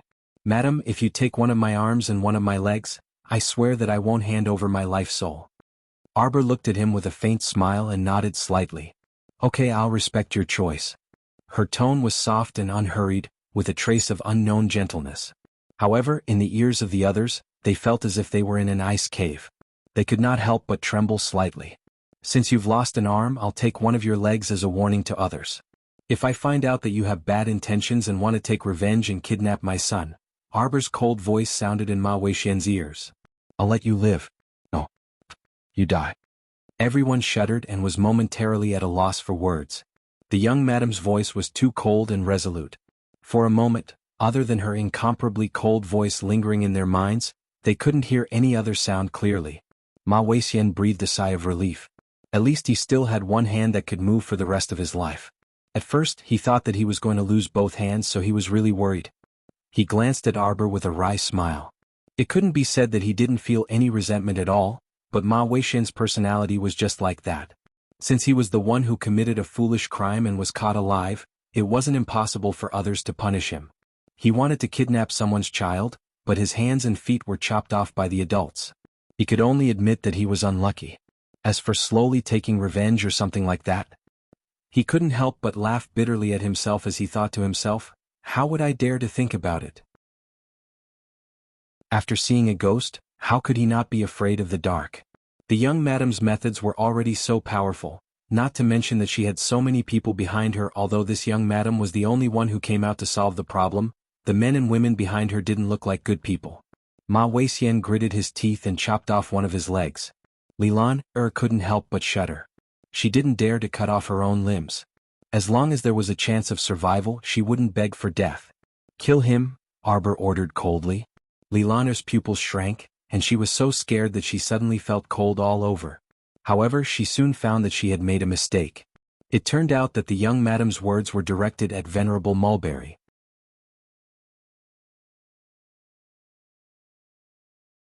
Chapter 5593. Supremacy. Mulberry, who had yet to speak, did not even have the time to refute before he was pressed down by several vines. A furry little fat squirrel darted out from the side and casually swiped its paw. With a soft pop, the crowd was horrified to find that Supremacy Mulberry's skull looked like a cracked coconut. Ah! Someone cried out in alarm. The crowd took a few steps back and looked at Arbor's group with inexplicable horror in their eyes. This seemingly harmless little fat squirrel even turned its little head and swayed its 12 little tails as it giggled. Arbor waved at it. The little fat squirrel quickly jumped into her hand. Arbor stroked its fur and coldly looked at the ashen-faced Lilan. Her expression was devoid of warmth. From today onwards, you will be the shopkeeper of the first tower of the sanctuary. You will be provided with a certain amount of goods every day until they are sold out. You will hand over all the materials you obtain to me. Arbor looked at her coldly. You don't have a second life for you to continue squandering, do you understand? Lilan trembled and quickly nodded like a chick pecking at rice. Young madam was reminding her that if she was found to be a traitor, her life would be taken. Go and put up a sign and change the rules. Provide a list of goods the next night and start selling tomorrow until all the items on the list are sold out. Once the rules were changed, the people of the sanctuary would probably curse even more. In the past, they could buy as much as they wanted without any restrictions. As long as they were in the first 100, they could buy whatever they wanted. But now, the list of ingredients, daily utensils, and the quantity provided the next night would be clearly listed.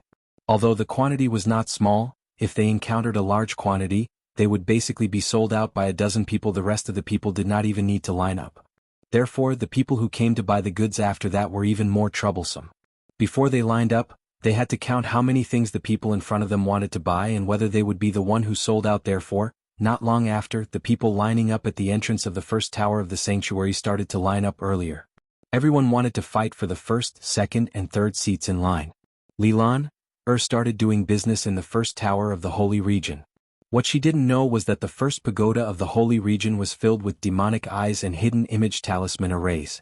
Her every move in the building was actually recorded every day. Qiuqiu and the others would be the first to detect any abnormal movements. In this way, Aoyi and the others would no longer have to think about opening a shop at the first tower of the holy region to sell things. It would be so troublesome to change shifts every few days. With Lilan as a free laborer, Aoyi and the others could focus on their cultivation without worrying about anything else. Thus, Arbor led his group of friends and settled down in the eastern region.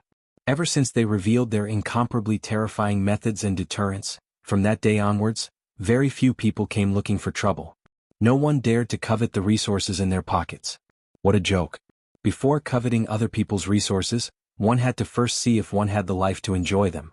However, the sacred region's environment was really not that great. Most of the time, they would hide in the star region to practice refining pills and drawing talismans. In their spare time they could read books, play the zither and chat. On this day Master Dongfang came looking for them with a smile.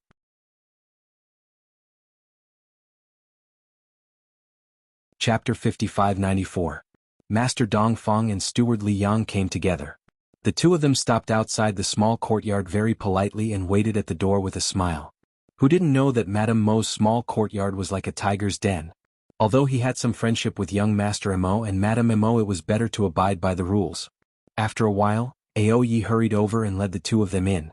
Third Fu and his wife came to receive Master Dongfang and politely asked them to sit down. Why don't I see young Master Mo and Madame Mo today? Master Dongfang asked with a smile. Oh, they haven't come out of seclusion. Master Dongfang, if you have something to tell us, it's the same. The truth was that the two of them were playing happily in the herb garden with their children and couldn't be bothered to come out to deal with Master Dongfang. Master Dongfang nodded politely. It's a big matter that concerns the East region. Please pass it on to young master and madam. Of course, of course. Third Fu nodded repeatedly. Every year around this time, the East, West, North and South regions of the Holy Region will hold a preliminary competition. Every region will choose 200 people to go to the Holy Palace together. Third Fu blinked and then laughed. Don't joke, master. You rarely even see houses here, how can there be a palace? Princess Wushuang nodded and said, Isn't everyone used to using the sky as their blanket and the earth as their table? Do you have a palace here? Don't think that they were uncultured. Although the East, West, North and South regions were very wide, they had traveled to all parts of the East region.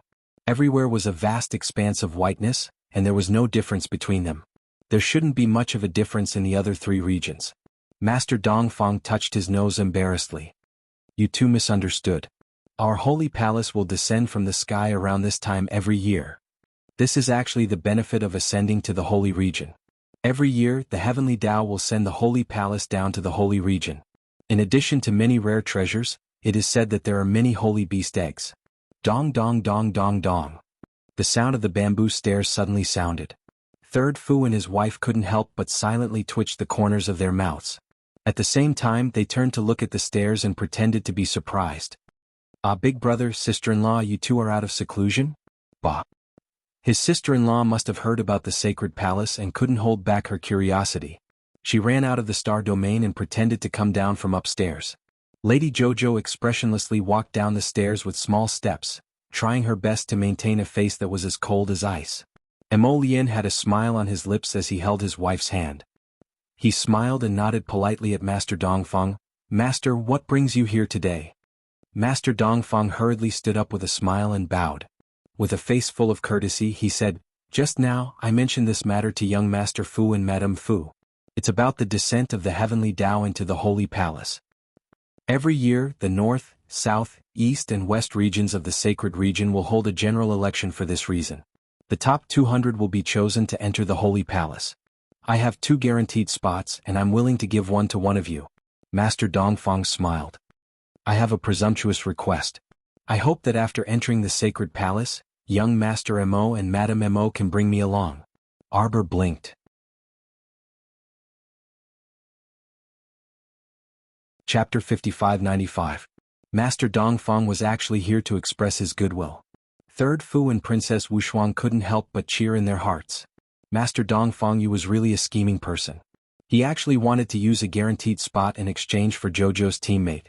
This was a business that would definitely be profitable without any losses. Everyone knew that being Qiao Qiao's teammate was definitely not a bad thing. Without waiting for Arbor to speak, Master Dongfang hurriedly said, Everyone, please don't misunderstand. I entered the sacred palace to find a divine dagger called Crimson Dawn. I only want this one thing. If you encounter anything along the way, you can take it. I don't need it. Master Dongfang opened his fingers and a dagger lay in his hand. He stroked it gently and a faint light seemed to flow in his eyes. This divine weapon is called Pearl of Light. It was originally a pair with Crimson Dawn. Decades ago, I went to the sacred palace with Madame. Madame accidentally left Crimson Dawn in the palace. After that, this humble one searched every year for the sake of finding this crimson sunset. Princess Wushuang nodded. I see. Then won't your wife accompany you? Master Dongfang's expression dimmed and he sighed. My wife passed away many years ago. I want to find Crimson Dawn every year because I want to fulfill my wife's last wish. I'm sorry. Princess Wushuang hurriedly said. Master Dongfang shook his head and looked at Arbor. Madame Mo, I wonder if you can agree to my presumptuous request. Arbor wanted to refuse. After all, if they wanted to go to the sacred palace, they just needed to get into the top 200. With their strength they could just fight. There was no need to accept Master Dongfang into their team just to get a guaranteed spot. In essence, Lady Qiao Qiao was quite repulsed by strangers. However, hubby secretly held her small hand, and Xiao Mu's words of refusal got stuck in her throat. Master Dongfang, it's hard to refuse such kindness. Then give this guaranteed spot to my son. When Dongfang Yuzhu heard Emolian agree, he couldn't help but let out a sigh of relief. Then he said with some surprise, Young Master Emo, the child is so young. Are you planning to bring him to the sacred palace? Sir Jojo nodded. Our family of 3 will go in and out together. Even if it's a mountain of blades, a sea of flames, 1,000 miles of glaciers, we will have to go together. Master Dongfang, she suddenly felt that she had nothing to say to Madame Emo Lien held back her laughter. Actually, what his wife meant was that when they went out to gain experience, they had to take the baby with them. They had to start training from a young age. Only when they were away from the adults would the baby have the ability to protect himself. But when his wife opened her mouth to speak, it was a little funny seeing that Master Dongfang didn't speak, Madame Emo didn't speak either. Dongfang Yuzhu was silent for less than 3 seconds. He smiled and cupped his hands towards Emo Lien, young Master Emo, then it's settled. Let's wait for everyone to pass the top 200 before heading to the sacred palace together. As for the time of the competition, it will be posted in front of the first tower of the Holy Region tomorrow. The first tower of the Holy Region was now the place with the most traffic in the eastern region.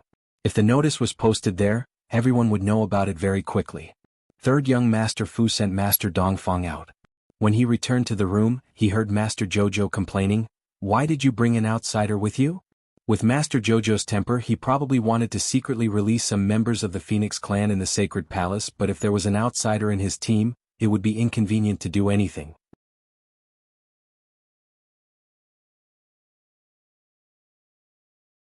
Chapter 5596.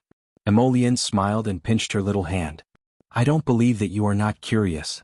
Sir Jojo tilted his head. What am I curious about? We have never been to the sacred palace before. Master Dongfang has joined us so he can be considered to be our guide. Even if he has an ulterior motive, my Jojo, are you really not curious about what Master Dongfang wants to do? Arbor blinked and nodded his little head reluctantly. You have a point. You have a point. Emo Lien could not help but laugh. If we put him in the team, he can't do anything. If we observe him secretly, we will definitely be able to find out what his motive is. Princess Wushuang opened her little mouth in surprise. You mean that Master Dongfang is not a good person? He joined us because he has evil intentions? And Wushuang almost jumped up with a look of disbelief. God, she had been fooled by Master Dongfang. She had even felt a little uneasy because she had mentioned his deceased wife and made him sad. Fuck. Princess Wushuang said angrily. Is this person pretending? He wasn't looking for that dagger for his wife at all? That may not be so. Emo Lien shook his head with a smile. I saw that he spoke methodically, so he should be telling the truth with a hint of falsehood, and the falsehood with a hint of truth, leaving the other half unsaid. Yes, yes. Sir Jojo nodded his little head in agreement. Pearl Light and Crimson Cloud are a pair of divine weapons, so this matter should not be hidden. It should be true that he went to look for Crimson Cloud. But he must have other motives.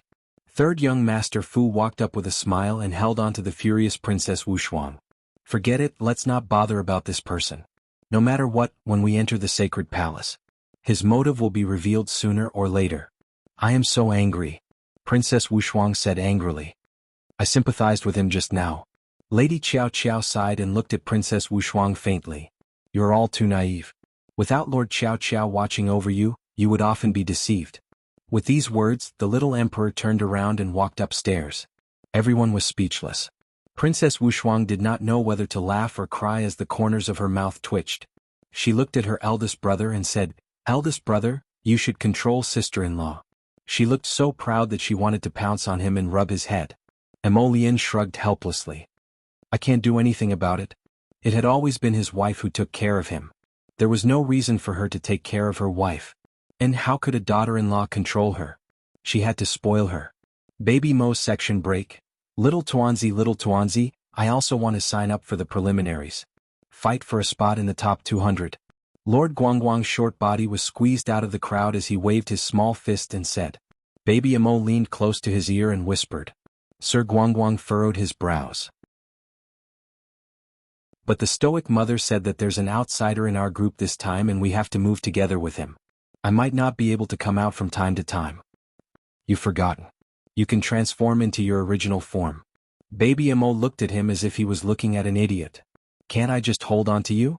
That's right. Lord Guangguang's eyes lit up and he immediately jumped up and down. He hugged Baby Emo and said happily, Okay, then it's settled. Even if I don't participate, I can still leave an extra spot for those pitiful idiots.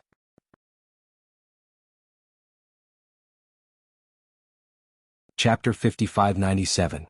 Sigh, Let's go to the sacred palace and get some materials so that we can exchange food and bamboo with the stoic lady later. These idiots in the sacred Saint Galaxy really made one's heart ache. Baby Mo's eyes brightened as he held Lord Guangguang's hand and said, "Guangguang, you really are a kind-hearted child. Let's leave the opportunity to those uncles and aunties. Look at how enthusiastic they are." The two little ones were squeezed outside the crowd and couldn't see what was going on inside. They looked down at their short limbs and sighed sadly. "Registration ends tonight. If you want to register, do it early." A hoarse voice shouted. "Why are you two little rascals squeezed here? Do you want to register too?" Lord Guangguang raised his head and saw a fierce-looking muscular middle-aged man glaring at the two of them with his fierce eyes. Without waiting for Lord Guangguang to speak, that muscular man said, "Where's your family's adult? Why did he let two little children come to watch the show? Look at your small bodies, what if they get crushed? Do you want to sit on Uncle's shoulder?" Lord Guangguang was about to tactfully refuse when his body was lifted up by someone. That muscular man carried Guangguang with one hand and Baby Mo with the other, throwing the two of them on his shoulder. "I'll bring you two out after reporting your numbers. You're still so young, don't register, okay?" "Uncle, we're not here to register," Baby Mo said. "It's even more wrong to come to watch the show. There are so many people here and you're still so young, why are you here to join in the fun? Your family's adult is too much, not taking care of such little children."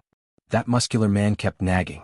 Lord Guangguang was really afraid of him and hurriedly interrupted, "Our family's adult is just in front." "That's even more ridiculous." The muscular man's face was filled with indignation. "He knows it's crowded here, but he actually threw you two little ones here." In the muscular man's opinion, this adult was really unreliable. Baby Mo blinked. "Uncle, it's your turn to register." As they spoke, the line slowly moved forward a few inches. That muscular man had already moved to the registration point at the speed of a turtle. He took the pen and wrote down his name, Zhang Feng. Registration fee is a yellow-grade artifact forging material. Zhang Feng was taken aback and he hurriedly said, "Wasn't the registration fee 10,000 spirit coins in the past?" Someone behind him shouted, "Didn't you see the notice? The registration fee this year has changed. What was the use of spirit coins? They couldn't even buy ingredients. Now only refining materials can be used to buy the things you want." The man was stunned. But the expression of the hoarse voice at the registration point changed. "Why is there another troublemaker? If you don't have the registration fee, then get lost. Don't stay here and cause trouble." That's right. Don't affect the registration of others." "Yeah, big guy, hurry up." The burly man's face flushed red. He scratched his ears and cheeks but couldn't say anything. He just wanted to go to the sacred palace to find some refining materials so that he could go to the first floor of the sacred palace to buy some ingredients and other necessities. The materials he had on him were all used up when he was shopping a few days ago. Thinking about how the sacred palace would open in a few days, and how he only needed to pay 10,000 spirit coins, he was in a good mood. He didn't expect that the registration fee this time would be so fraudulent. "Why aren't you getting lost?" The hoarse voice at the registration point scolded impatiently. Baby Mo's phoenix eyes narrowed. "Who doesn't have money? What are you yelling about?"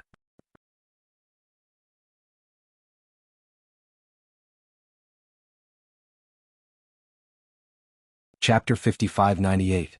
That's right. Lord Guangguang chimed in. "We have money. Isn't it just a registration fee? What's the big fuss about?" "Here." Lord Guangguang took out a piece of yellow rank refining material from his sleeve and slammed it on the table with a thump. He waved his small hand like a tycoon. "Take it away." Everyone looked at each other in dismay, their expressions somewhat startled. That brawny man was very embarrassed and wanted to reach out to take the material on the table. He said, "I really don't have the material you want. Forget it, I won't register this year." Who would have thought that the hoarse voice at the registration point had already put the material into the bag beside his hand and threw a bamboo tablet over while shouting, "Next." The brawny man looked down at the bamboo tablet on the table with a dazed expression. "Hey, I already said I won't register."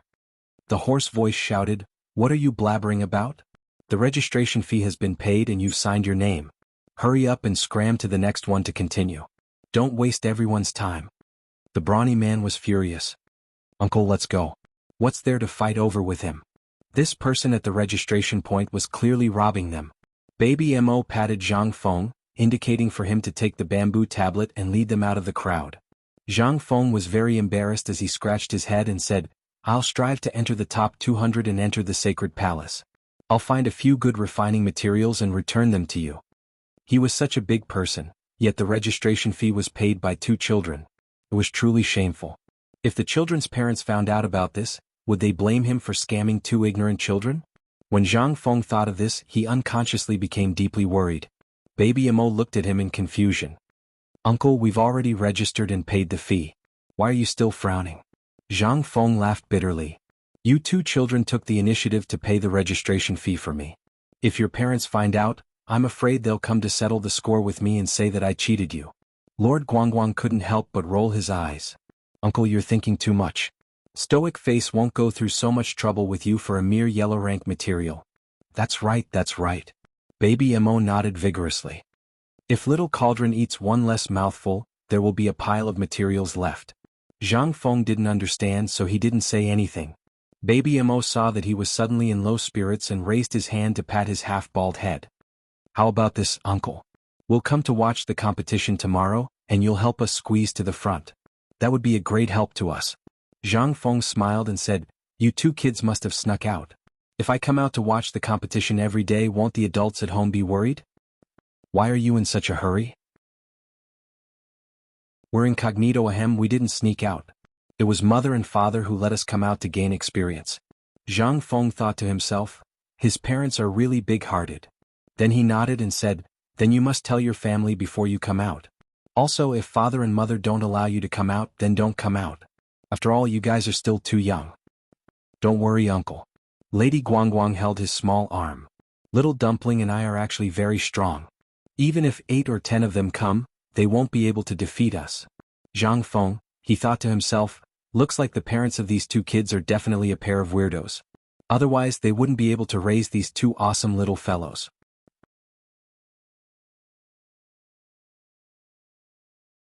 Chapter 5599.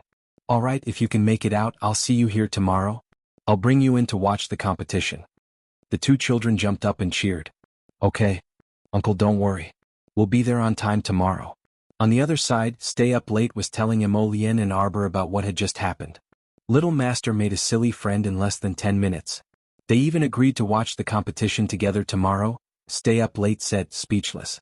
He really had to hand it to this child. She was born with a wide range of social connections. Don't be fooled by her expressionless face. She could mingle with people wherever she went. I've already checked on that person. He's a loner in the holy region. He doesn't have any close friends or relatives. He's been a loner for many years. Master Jojo nodded slightly. Let him be. He meant that he was going to let the child go. Stay Up Late was amused. He cupped his hands and left. Arbor squeezed to her husband's side and gave him an ebony blue talisman. Here, use it. Emolien looked at him bitterly. We're just going to the competition tomorrow. Why do I have to use a transformation talisman? Xiao Mu's face was taut as she pinched him with 2 fingers. In order not to cause trouble. This face of yours is too good at attracting suitors. If you become uglier, no one will look at you like crazy during the competition. Emolien hooked his arm around his wife's waist and leaned close to ask with a grin, Xiao Xiao, you just don't want other people to notice how handsome your husband is. Arbor chuckled and slapped the transformation talisman on his head. Stop talking nonsense and transform. Emolien asked bitterly, why am I the only one using the transformation talisman? Don't worry. Everyone has a share. Jojo drank a bottle for himself. Then he took out dozens of transformation talismans and threw them into a small basket. When the crowd saw a short, chubby girl of 16 or 17 come down the stairs, they froze for a moment. Then they realized what was going on. Naturally, it was impossible for anyone to barge into their bamboo house. Therefore, this little chubby girl was undoubtedly their family's little clever Xiao Xiao. Yuan Shurchen couldn't help but hold her forehead and subconsciously take a step back. She glanced at the small basket on the girl's shoulder and hurriedly shook her head. No, I don't need that transformation talisman. This kind of shape-shifting talisman's directionality was too unclear. Who knew how ugly it would be if the talisman was slapped down? Moreover, it would be ugly for 10 days to half a month. This was simply too much of a scam. Jojo sighed. Holding the basket, he raised his chin and sighed to the sky. Guess, will I use violence to force you to use the talisman, or will I use even more violent means to force you to use it? Everyone was speechless. Duan Yu took out a talisman aggrievedly. Why must I become ugly to compete? A low-key life doesn't need to be explained. Arbor shook his head and put the basket on the table. He glanced at the crowd and roared, "Activate the talisman." A moment later, everyone cried out in surprise. "Oh my God, I've become a burly man. Oh my God, my arm is deformed. Blarg, quickly take the mirror away, take it away. Quickly take it away. I don't want to look at the mirror for the next few days." Arbor speechlessly glanced at the crowd who were singing their praises. Actually, how was he ugly? It was just that his face was a bit ordinary. Like Yuan Shurchen, who turned from a dashing and handsome man into an ordinary middle-aged burly man, he actually wasn't ugly.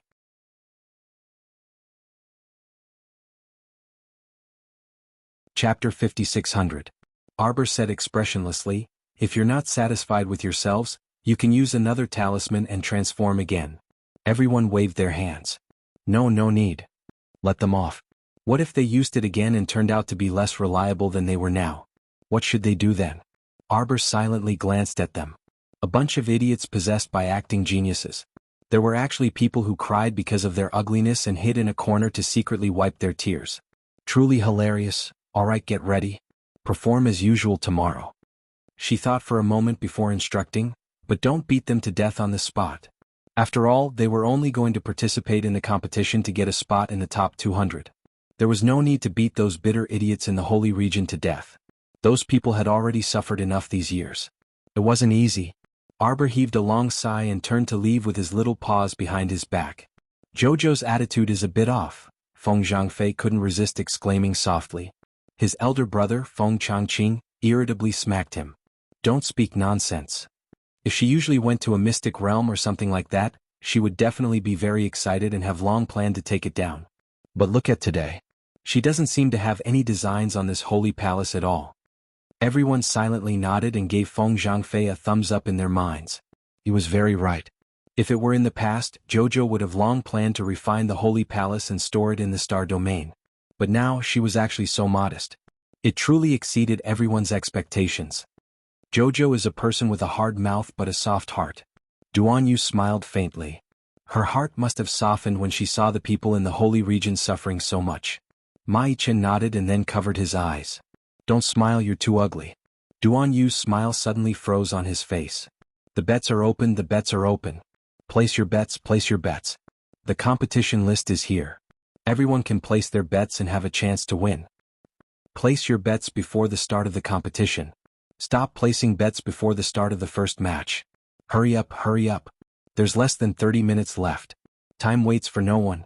As he spoke, 17 to 18 hands squeezed out from the crowd and placed a piece of yellow-grade crafting material on the table. Rattling off my bets on who to win. Grandpa, I want to bet on my father, mother, and adoptive father winning.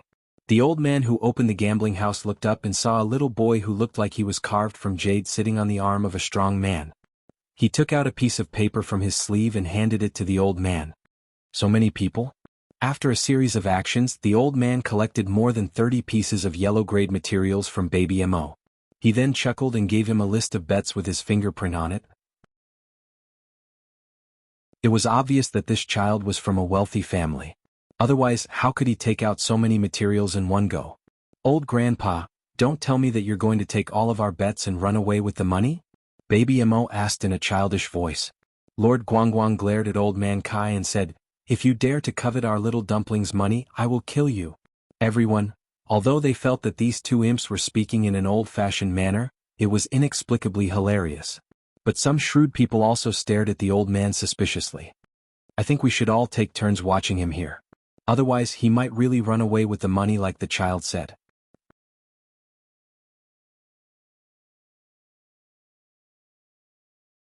Chapter 5601. The old man felt guilty and couldn't help but grumble in his heart. What a bastard Xiao Tong. He really dared to say anything like a child's words to outsiders. However, this old man really did plan to do so in the first place.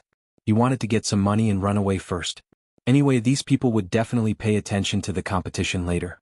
As the banker, he was guaranteed to win and not lose. However, this little brat had actually seen through his little scheme. He was truly one of the 7 fiends. Old grandpa, you're frowning. Did I hit the nail on the head? Baby Mo looked at him suspiciously. Hearing the child's words, The people around felt that there was something wrong with the old man. Old man, you can't be thinking of swindling us, right? You've grown gutsy, right? Daring to scam so many of them, are you courting death? The old man who opened the bet felt guilty and said angrily, "Child, don't talk nonsense. I'm here, aren't I? Why should I run? Where can I run to?" Watch him, watch him. A few youngsters said worriedly. "We'll take turns to watch over this person." "That won't do," Baby Mo said innocently. "Uncles, if the competition becomes exciting later, your attention will definitely be attracted." The child is right. Then what should we do? Some of the people who paid the money frowned and looked at each other. "Look, this old grandpa's abacus is really good. At the start, when he asked us to bet on who would win or lose, he even signed a contract and stamped it, right? But if it's a draw, no one will lose and no one will win. The old grandpa will definitely take all." Everyone slapped their thighs. That's right. They didn't pay attention when they were buying just now. Now that the child said it, it was indeed so. Old man, now the old grandpa can't even satisfy the banker's appetite. He intends to run away with the money. It doesn't matter if he wins or loses, the materials are all his. Everyone glared at him. The old man wanted to cry but had no tears. "Now, I have a way to make the old grandpa stay here." "Child, tell me, what is it?" Yes. "Tell me, uncle will do it for you." Yes, child. And he will back you up. Just say whatever you want." Baby Mo nodded and said, "What if we use a cover and cover the old grandpa with a few layers to prevent him from running away? Then we can watch the competition in peace." Everyone slapped their thighs in agreement. That's right. Use that defensive spiritual artifact to protect him. That's right. Use the God-locking rope to lock him in the defensive barrier. Yes. Let's do that. Kids are really smart. The old man wanted to cry. He glared at Baby Mo angrily. Which freaking family did this kid come from? Where the hell were his parents? Why don't you hurry up and take this swindler away? Mo Bao glanced at the old man who was trapped within multiple layers of defensive barriers and had his legs bound by the spirit-locking chains. He looked at him sympathetically and said emotionally, "Grandpa, don't panic. Just wait here. The competition will be over soon." If the old man could get out of this cage now, he wished he could smash this child into the melon ground with a hammer. If it weren't for this child, he wouldn't have ended up in such a miserable state. "Uncle, let's squeeze in and watch the competition." Baby Mo was now very relieved. He patted Zhang Feng and said. Zhang Feng was stunned.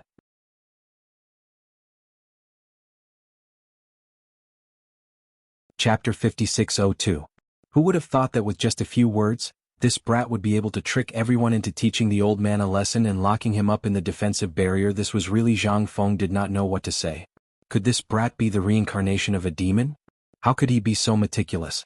What he thought of, those adults did not think of. This brat was too sharp. "Uncle Zhang, let's go in further." Baby Mo and Lord Guangguang urged him. "Uncle, when you participate in the competition later, we will cheer you on." Although Zhang Feng's face was ferocious, he was very shy. Hearing the two children say this, he actually felt embarrassed and said softly, "Don't be so loud. Actually, I'm not that powerful." Baby Mo took out a small bottle from his sleeve and handed it to Zhang Feng. "Uncle, when the time comes, don't worry and drink it when your holy power is exhausted." Zhang Feng hurriedly asked, "This is recovery medicine? It's very expensive, right?" "You guys, Uncle, don't worry and drink it. This is a substandard product refined by Little Furball. The effect is slightly worse than the finished product. Drink the substandard product for a few days first. When you enter the finals, I'll give you the finished product." Zhang Feng was speechless. Zhang Feng wanted to ask the two children in detail if they knew how to refine pills. The drum noise in the arena instantly rose and covered his voice. Lord Guangguang said excitedly, they're fighting. Baby Mo's phoenix eyes were also wide open as he watched the fight on the stage with great interest. Both sides were moving around in a wide arena. In order to prevent the power from flying, the arena was set up with a very thick defense. Xiao Tuanzi and Lord Guangguang watched the fight without blinking. Their gazes were fixed on the two people who were exchanging blows. Seeing the excitement, the child could not help but comment, "This yellow-haired uncle's attack speed is so fast. Look at him flying up and kicking at him. His leg trembled 5 times in a row. Amazing." Everyone was speechless. Zhang Feng did not know whether to laugh or cry. "That's because the yellow-haired brother used too much force when he stomped down just now. His leg is hurting now." "Amazing." Lord Guangguang pointed at the arena and said, Little dumpling, look at that red-eyed uncle. His punching speed isn't bad either. Look at the wind from his fists. He's so strong. I'm guessing that he'll definitely win. That might not be the case. The red-eyed uncle seems to be lacking in strength. I think he will be defeated within the time it takes for an incense stick to burn. At first, everyone thought that the two children were just joking around. After the time it takes for an incense stick to burn, he realized that this little rascal had guessed correctly. Following that, several consecutive times after the child guessed correctly, everyone was speechless. Little girl, look. Uncle Stay Up Late is going up. This is just the preliminary round. Don't be so agitated, Baby Emo said calmly. Zhang Feng felt someone patting him from behind. He turned around and saw a middle-aged woman curiously staring at the two children on his shoulders. Little babies, are you two the young masters of the first tower of the Holy Region? The name of the first tower of the Holy Region was like thunder to the ears. Even though everyone's attention was focused on the arena, they couldn't help but perk up their ears to listen. Lord Guangguang shook his head. Of course not. How could we be related to the first tower of the Holy Region? Stop talking nonsense. The woman could not help but roll her eyes. I've seen the two of you at the first tower of the Holy Region.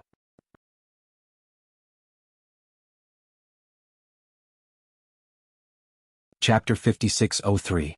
Lord Guangguang glared. Then what do you want? This auntie. You better think it over carefully. If you dare to kidnap our little dumpling, those cripples from before will be your lesson. The woman laughed awkwardly. This child, what are you talking about? She suddenly reacted and roared with an ugly expression. What, auntie? Call me big sister. Everyone was instantly silent.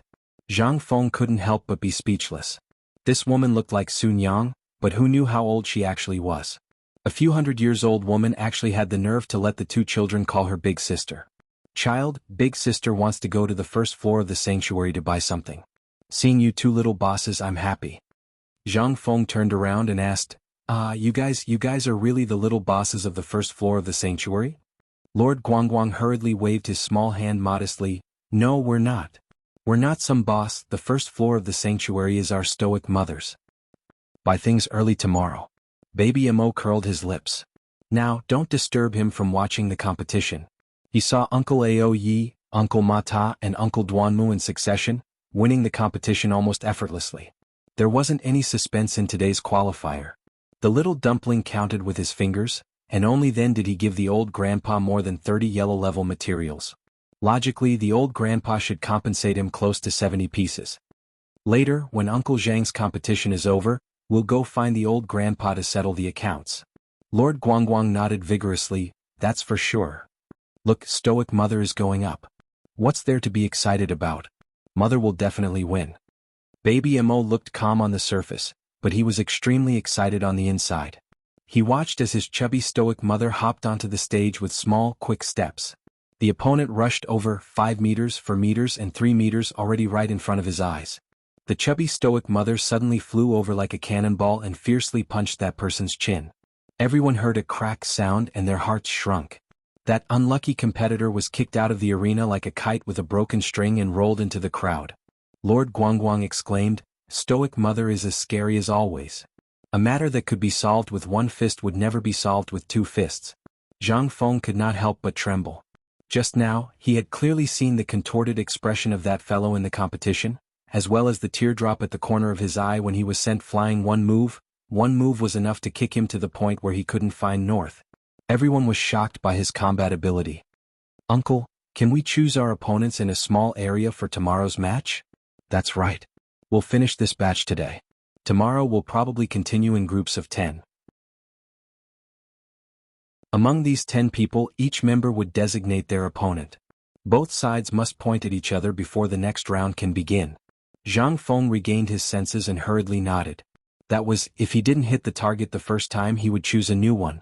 This way it would prevent the strong from directly challenging the weak. If the weak didn't choose the strong one, they would have to make a second choice. Then hurry up and make a copy of this list.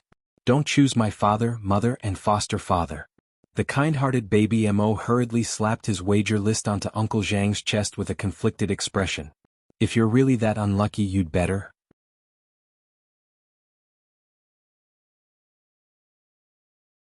Chapter 5604. Admit defeat immediately and jump off the stage yourself. Lord Guangguang hurriedly said. Uncle Zhang, remember this. Yes, remember this. Zhang Feng nodded his head with a solemn expression and began to memorize the names on the list. He felt that the two children's reminder was definitely true. Just look at the match just now. The chubby woman that the child called the stoic lady moved extremely quickly and dislocated her opponent's jaw in one move. Forget it, the competition was secondary. Life was so precious that it only came once. Uncle, the fact that you can listen to Xiao Tuanzi's advice means that you're very smart. Lord Guangguang praised with a smile. Zhang Feng didn't know whether to laugh or cry. As they spoke, it was Zhang Feng's turn to go on stage. He needed to go down the stage to prepare. Thus he hurriedly whispered, don't wander around. Wait here for Uncle. Hurry up and go, Uncle. Baby Mo urged, don't worry, we won't wander around. They were all good children, how could they cause trouble everywhere? They wouldn't. Zhang Feng reminded him again and again and squeezed down the stage worriedly. Baby Mo jumped onto Lord Guangguang's back. The two brats were stacked together like a human pyramid. Lord Guangguang stood in the air and Baby Mo was stacked on his back. Lord Guangguang shook his bald head. What if Uncle can't beat the other contestant later? Should we secretly help him? Baby Mo shook his head with a serious expression. No. Even if we help Uncle and let him barely enter the top 200, Uncle probably won't be happy. I think Uncle is an honest person. If he wants to enter the sacred palace, he must follow the rules. Use his own strength to win. Then I hope Uncle's luck will be better. The guy on the other side is a weakling. Xiao Tuanzi laughed, thinking to himself, how could he be a weakling? In this competition to select the top 200 in the Holy Region, the participants were basically all Transcendent Realm experts. It was rare for there to be a few Transcendent Realm contestants, and they would be eliminated very quickly. However, Zhang Feng did not meet a weak opponent as Guangguang had expected. His opponent's realm was not much different from his own. The two of them fought very strenuously. After fighting for an incense stick's worth of time, the crowd saw that there were no new tricks up their sleeves, and all of them felt a little tired. A few people whispered under the stage, it will be over when the incense sticks burn to the end. Looks like this match is going to end in a draw again. Lord Guangguang held Xiao Tuanzi's hand nervously. He wanted to secretly help Uncle Zhang several times, but was stopped by Xiao Tuanzi. Uncle, why are you so silly that you don't want to drink the medicine? Right now both of them were exhausted and they had taken pills just now. But how could those pills that could restore Saint energy be compared to the potion that Xiao Tuanzi had made? Lord Guangguang wished he could scold Zhang Feng for being a fool. Even if Xiao Tuanzi's concoction was substandard, it was still 1,000 times better than those pills on the market that could restore Saint energy. He drank it. Guangguang's eyes lit up as he focused his gaze. Sure enough, he saw Zhang Feng suddenly take out the bottle of medicinal liquid given by Xiao Tuanzi and pour it into his mouth. Suddenly, as if he had been injected with chicken blood, he burned and revived. Baby Mo heaved a slight sigh of relief and looked up, only to see the chubby stoic woman floating over to them expressionlessly. The competition is over, let's go home.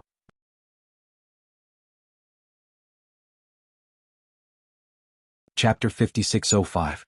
Mo Baobao blinked and naturally obediently scrammed back with his mother. For this reason he specially instructed Uncle Ao Yi to stay behind and report their movements to Uncle Zhang. This was to prevent this uncle from crying when he returned and couldn't find him. As his mother floated, Mo Baobao followed behind her head and floated along with her. Sir Guangguang said sweetly, "Stoic mother, that move of yours just now was seriously too cool. You broke that old uncle's jaw with one punch." Mo Lian was a bit speechless and hastily said, "Your mother didn't do it on purpose. She used too much force just now and was very vexed about it. She went to deliver medicine to the other party." Ever since the little stoic advanced to a saint bone, the strength of her punch truly could penetrate the divine armor defense of a transcendence realm cultivator.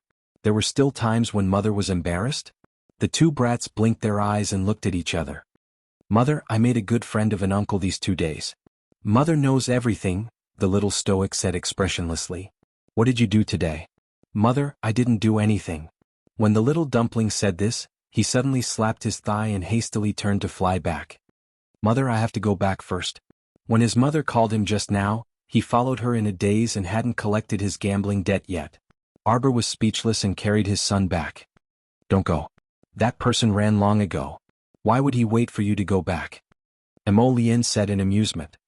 You think he can't run just because you're a bit smart? The stoic mother continued to poke at her son's heart. You have to know he's several hundred years older than you. His life experiences are different from yours. You considered it, but he already considered it long ago. Mo Baobao sighed. I was actually cheated of more than 30 pieces of materials. Sir Guangguang also exclaimed, that's too much of a loss. So what did you learn from this matter? You have to be more cautious in the future and watch him personally. Mo Lien grumpily patted Mo Baobao.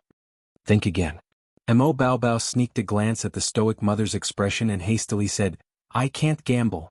I'm still young, so I can't gamble.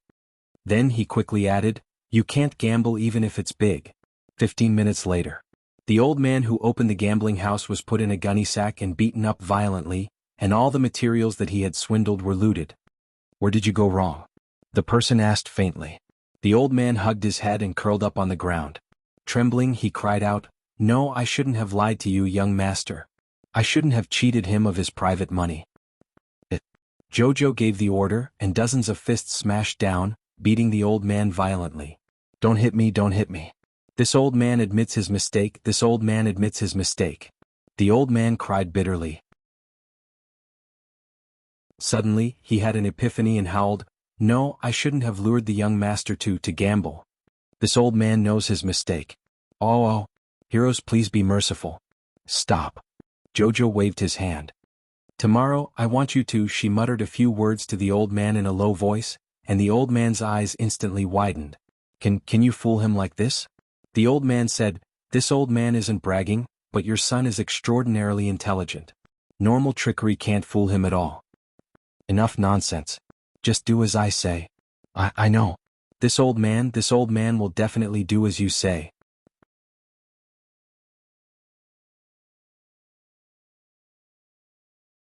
Chapter 5606.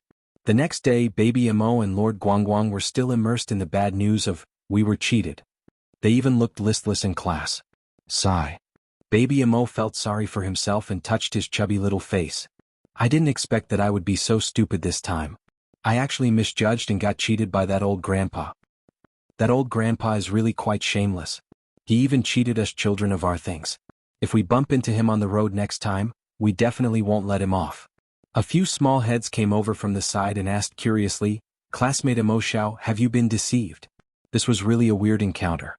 Mo Xiao was such a smart child, how could he be cheated by others? No one would believe it even if they told others. Little Mo nodded and said listlessly, Sigh, how can one not wet their shoes if they walk by the river often? He was used to cheating people, so he felt that he could not accept the fact that he was cheated once in a while. A few little heads came over in front of Baby Mo and said, Mo Xiao, don't be sad. What were you cheated of? More than 30 pieces of yellow-grade materials. What? More than 30 pieces of yellow-grade materials. The little children sighed. While they sympathized, they could not help but feel that this classmate of theirs was really rich. Then what should we do? Will your parents help you get it back? Lord Guangguang said indignantly, they won't help us. They even mock us and say that our intelligence is not enough to make up for it with money. Baby Mo sighed sorrowfully and stretched out a pair of chubby little arms to support his little chin. You're so pitiful, Mo Xiao.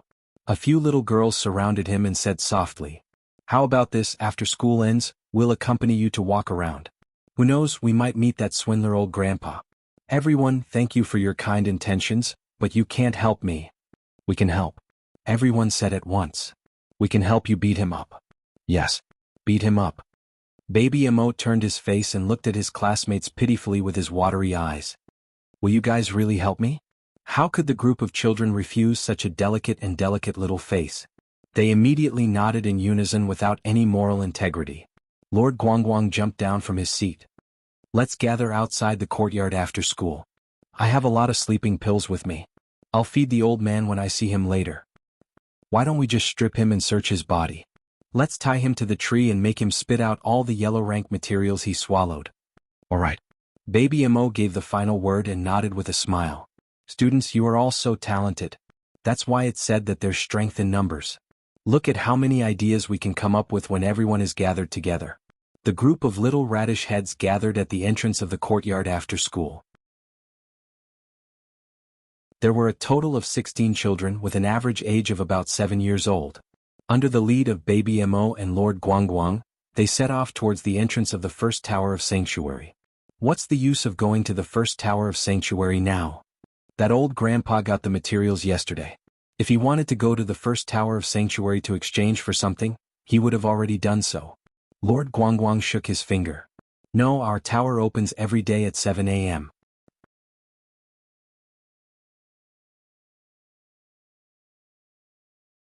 Chapter 5607.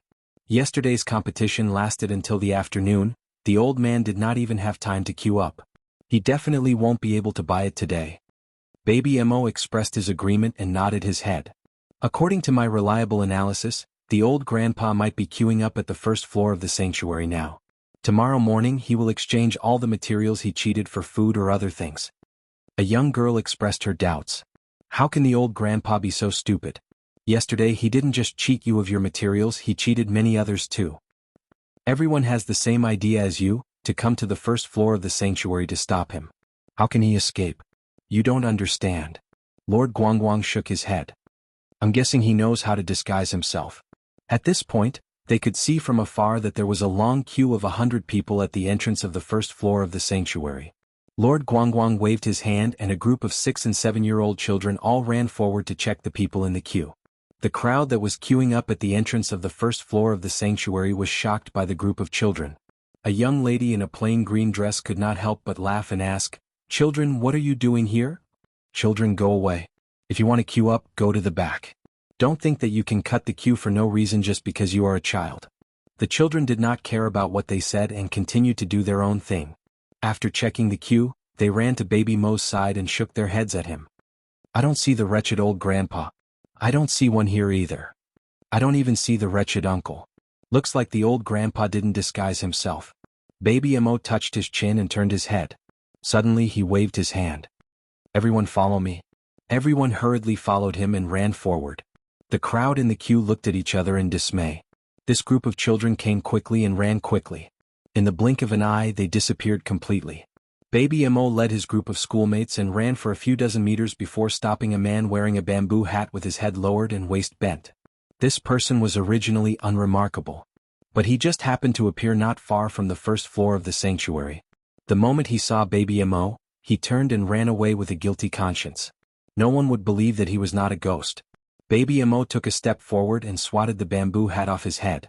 It revealed a face that was completely different from the face of the old man from yesterday. "That's him." Baby Mo clenched his fist and waved it. "Go." The children's blood was boiling. Under the little fellow's command, they quickly rushed up, their small arms and legs landing on the man's body. "So this is what you should look like." Mo Baobao was furious. "What old man?" It turned out that the person who traded with him yesterday wasn't an old man at all. Looking at his muscular body, he was just pretending. He was on the verge of tears. He agreed to cooperate with young Master Mo and Madame Mo to act, but he didn't agree to be beaten up. These children swarmed up and hit him with their small arms and legs. Although it didn't hurt or itch, it was really a loss of dignity. However, he could not get angry and push them away. Baby Mo took the chance to throw out a spirit-locking rope, which coiled around his arm with a whoosh. "No, no, no, children, children. Calm down, calm down." This person dragged the spirit-locking rope and took a few steps back. He said to Baby Mo in tears, "Tell them to stop. Tell them to stop hitting me. I'm already miserable enough. Stop hitting me, stop hitting me."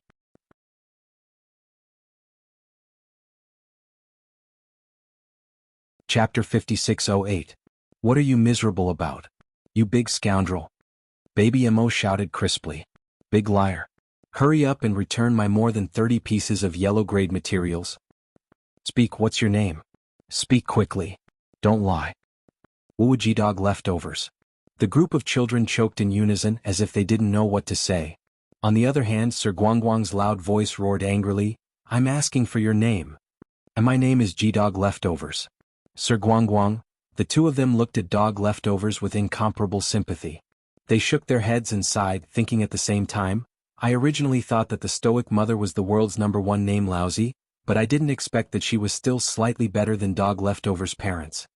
"Speak, why did you lie?" Dog Leftovers wept noisily. If it weren't for Sir Guangguang grabbing the back of his collar, he would probably be able to talk about his birth until now, acting pitiful as he spoke. The eyes of the inexperienced little girls couldn't help but redden. Master Guangguang punched him in the head. "I'm really very unlucky," Dog Leftovers said while crying.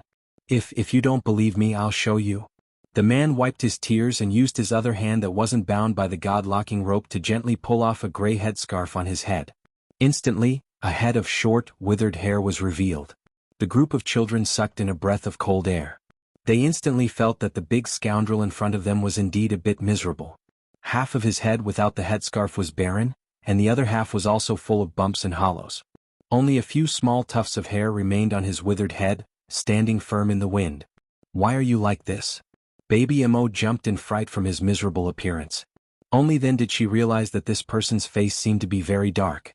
It was as if he had been ruthlessly struck by lightning. Dog Leftovers pounced over with great acting. He suddenly threw himself onto the ground and hugged Baby Mo's short legs, pounding the ground and wailing loudly. "I'm miserable, little young master, I'm truly miserable." Didn't he just want to make his life better, so he thought of setting up a gambling house to cheat people? And the result? He didn't even have enough time to warm up the pile of materials that he had scammed yesterday. Halfway through, he was put in a gunny sack and beaten up violently. Even the assets that he had swindled yesterday were all plundered. "You look quite pitiful," Baby Mo said to him sympathetically. It wasn't just miserable. It was incomparably miserable. Goshing's eyes were red as he hugged Baby Mo and cried loudly. The group of children at the side couldn't help but feel depressed. They all said at once, "Uncle, don't cry." "Uncle, I've stopped crying since I was 6. "Uncle, you're a little weak." Go Leftover looked at these childish faces and listened to a string of childish words. He really couldn't bring himself to cry. The emotions that had been brewing up almost disappeared in an instant. He gritted his teeth in anger and hurriedly pulled on Baby Mo's little robe. After brewing for a while, he wailed, "Child, you don't know how miserable your uncle is. That's why I say that bad things really do come with retribution. One mustn't take even half a step wrong. Otherwise it'll be too late for regrets." "Uncle." Baby Mo looked at him suspiciously. "You saw my mother yesterday." Go Leftovers trembled and couldn't help but cry in his heart. He had already told that Madame Mo that her son was talented and smart and wasn't easy to deceive. But Madame Mo insisted that he follow the plan. You're tuning in to the Dreamy Chapters YouTube channel. We're so grateful for your support, and don't forget to subscribe to join us on this incredible journey through captivating stories. Your generosity through donations truly makes a world of difference, as it's the primary source of revenue that allows me to expand and enhance this channel for you. Thank you from the bottom of my heart for being a part of this adventure.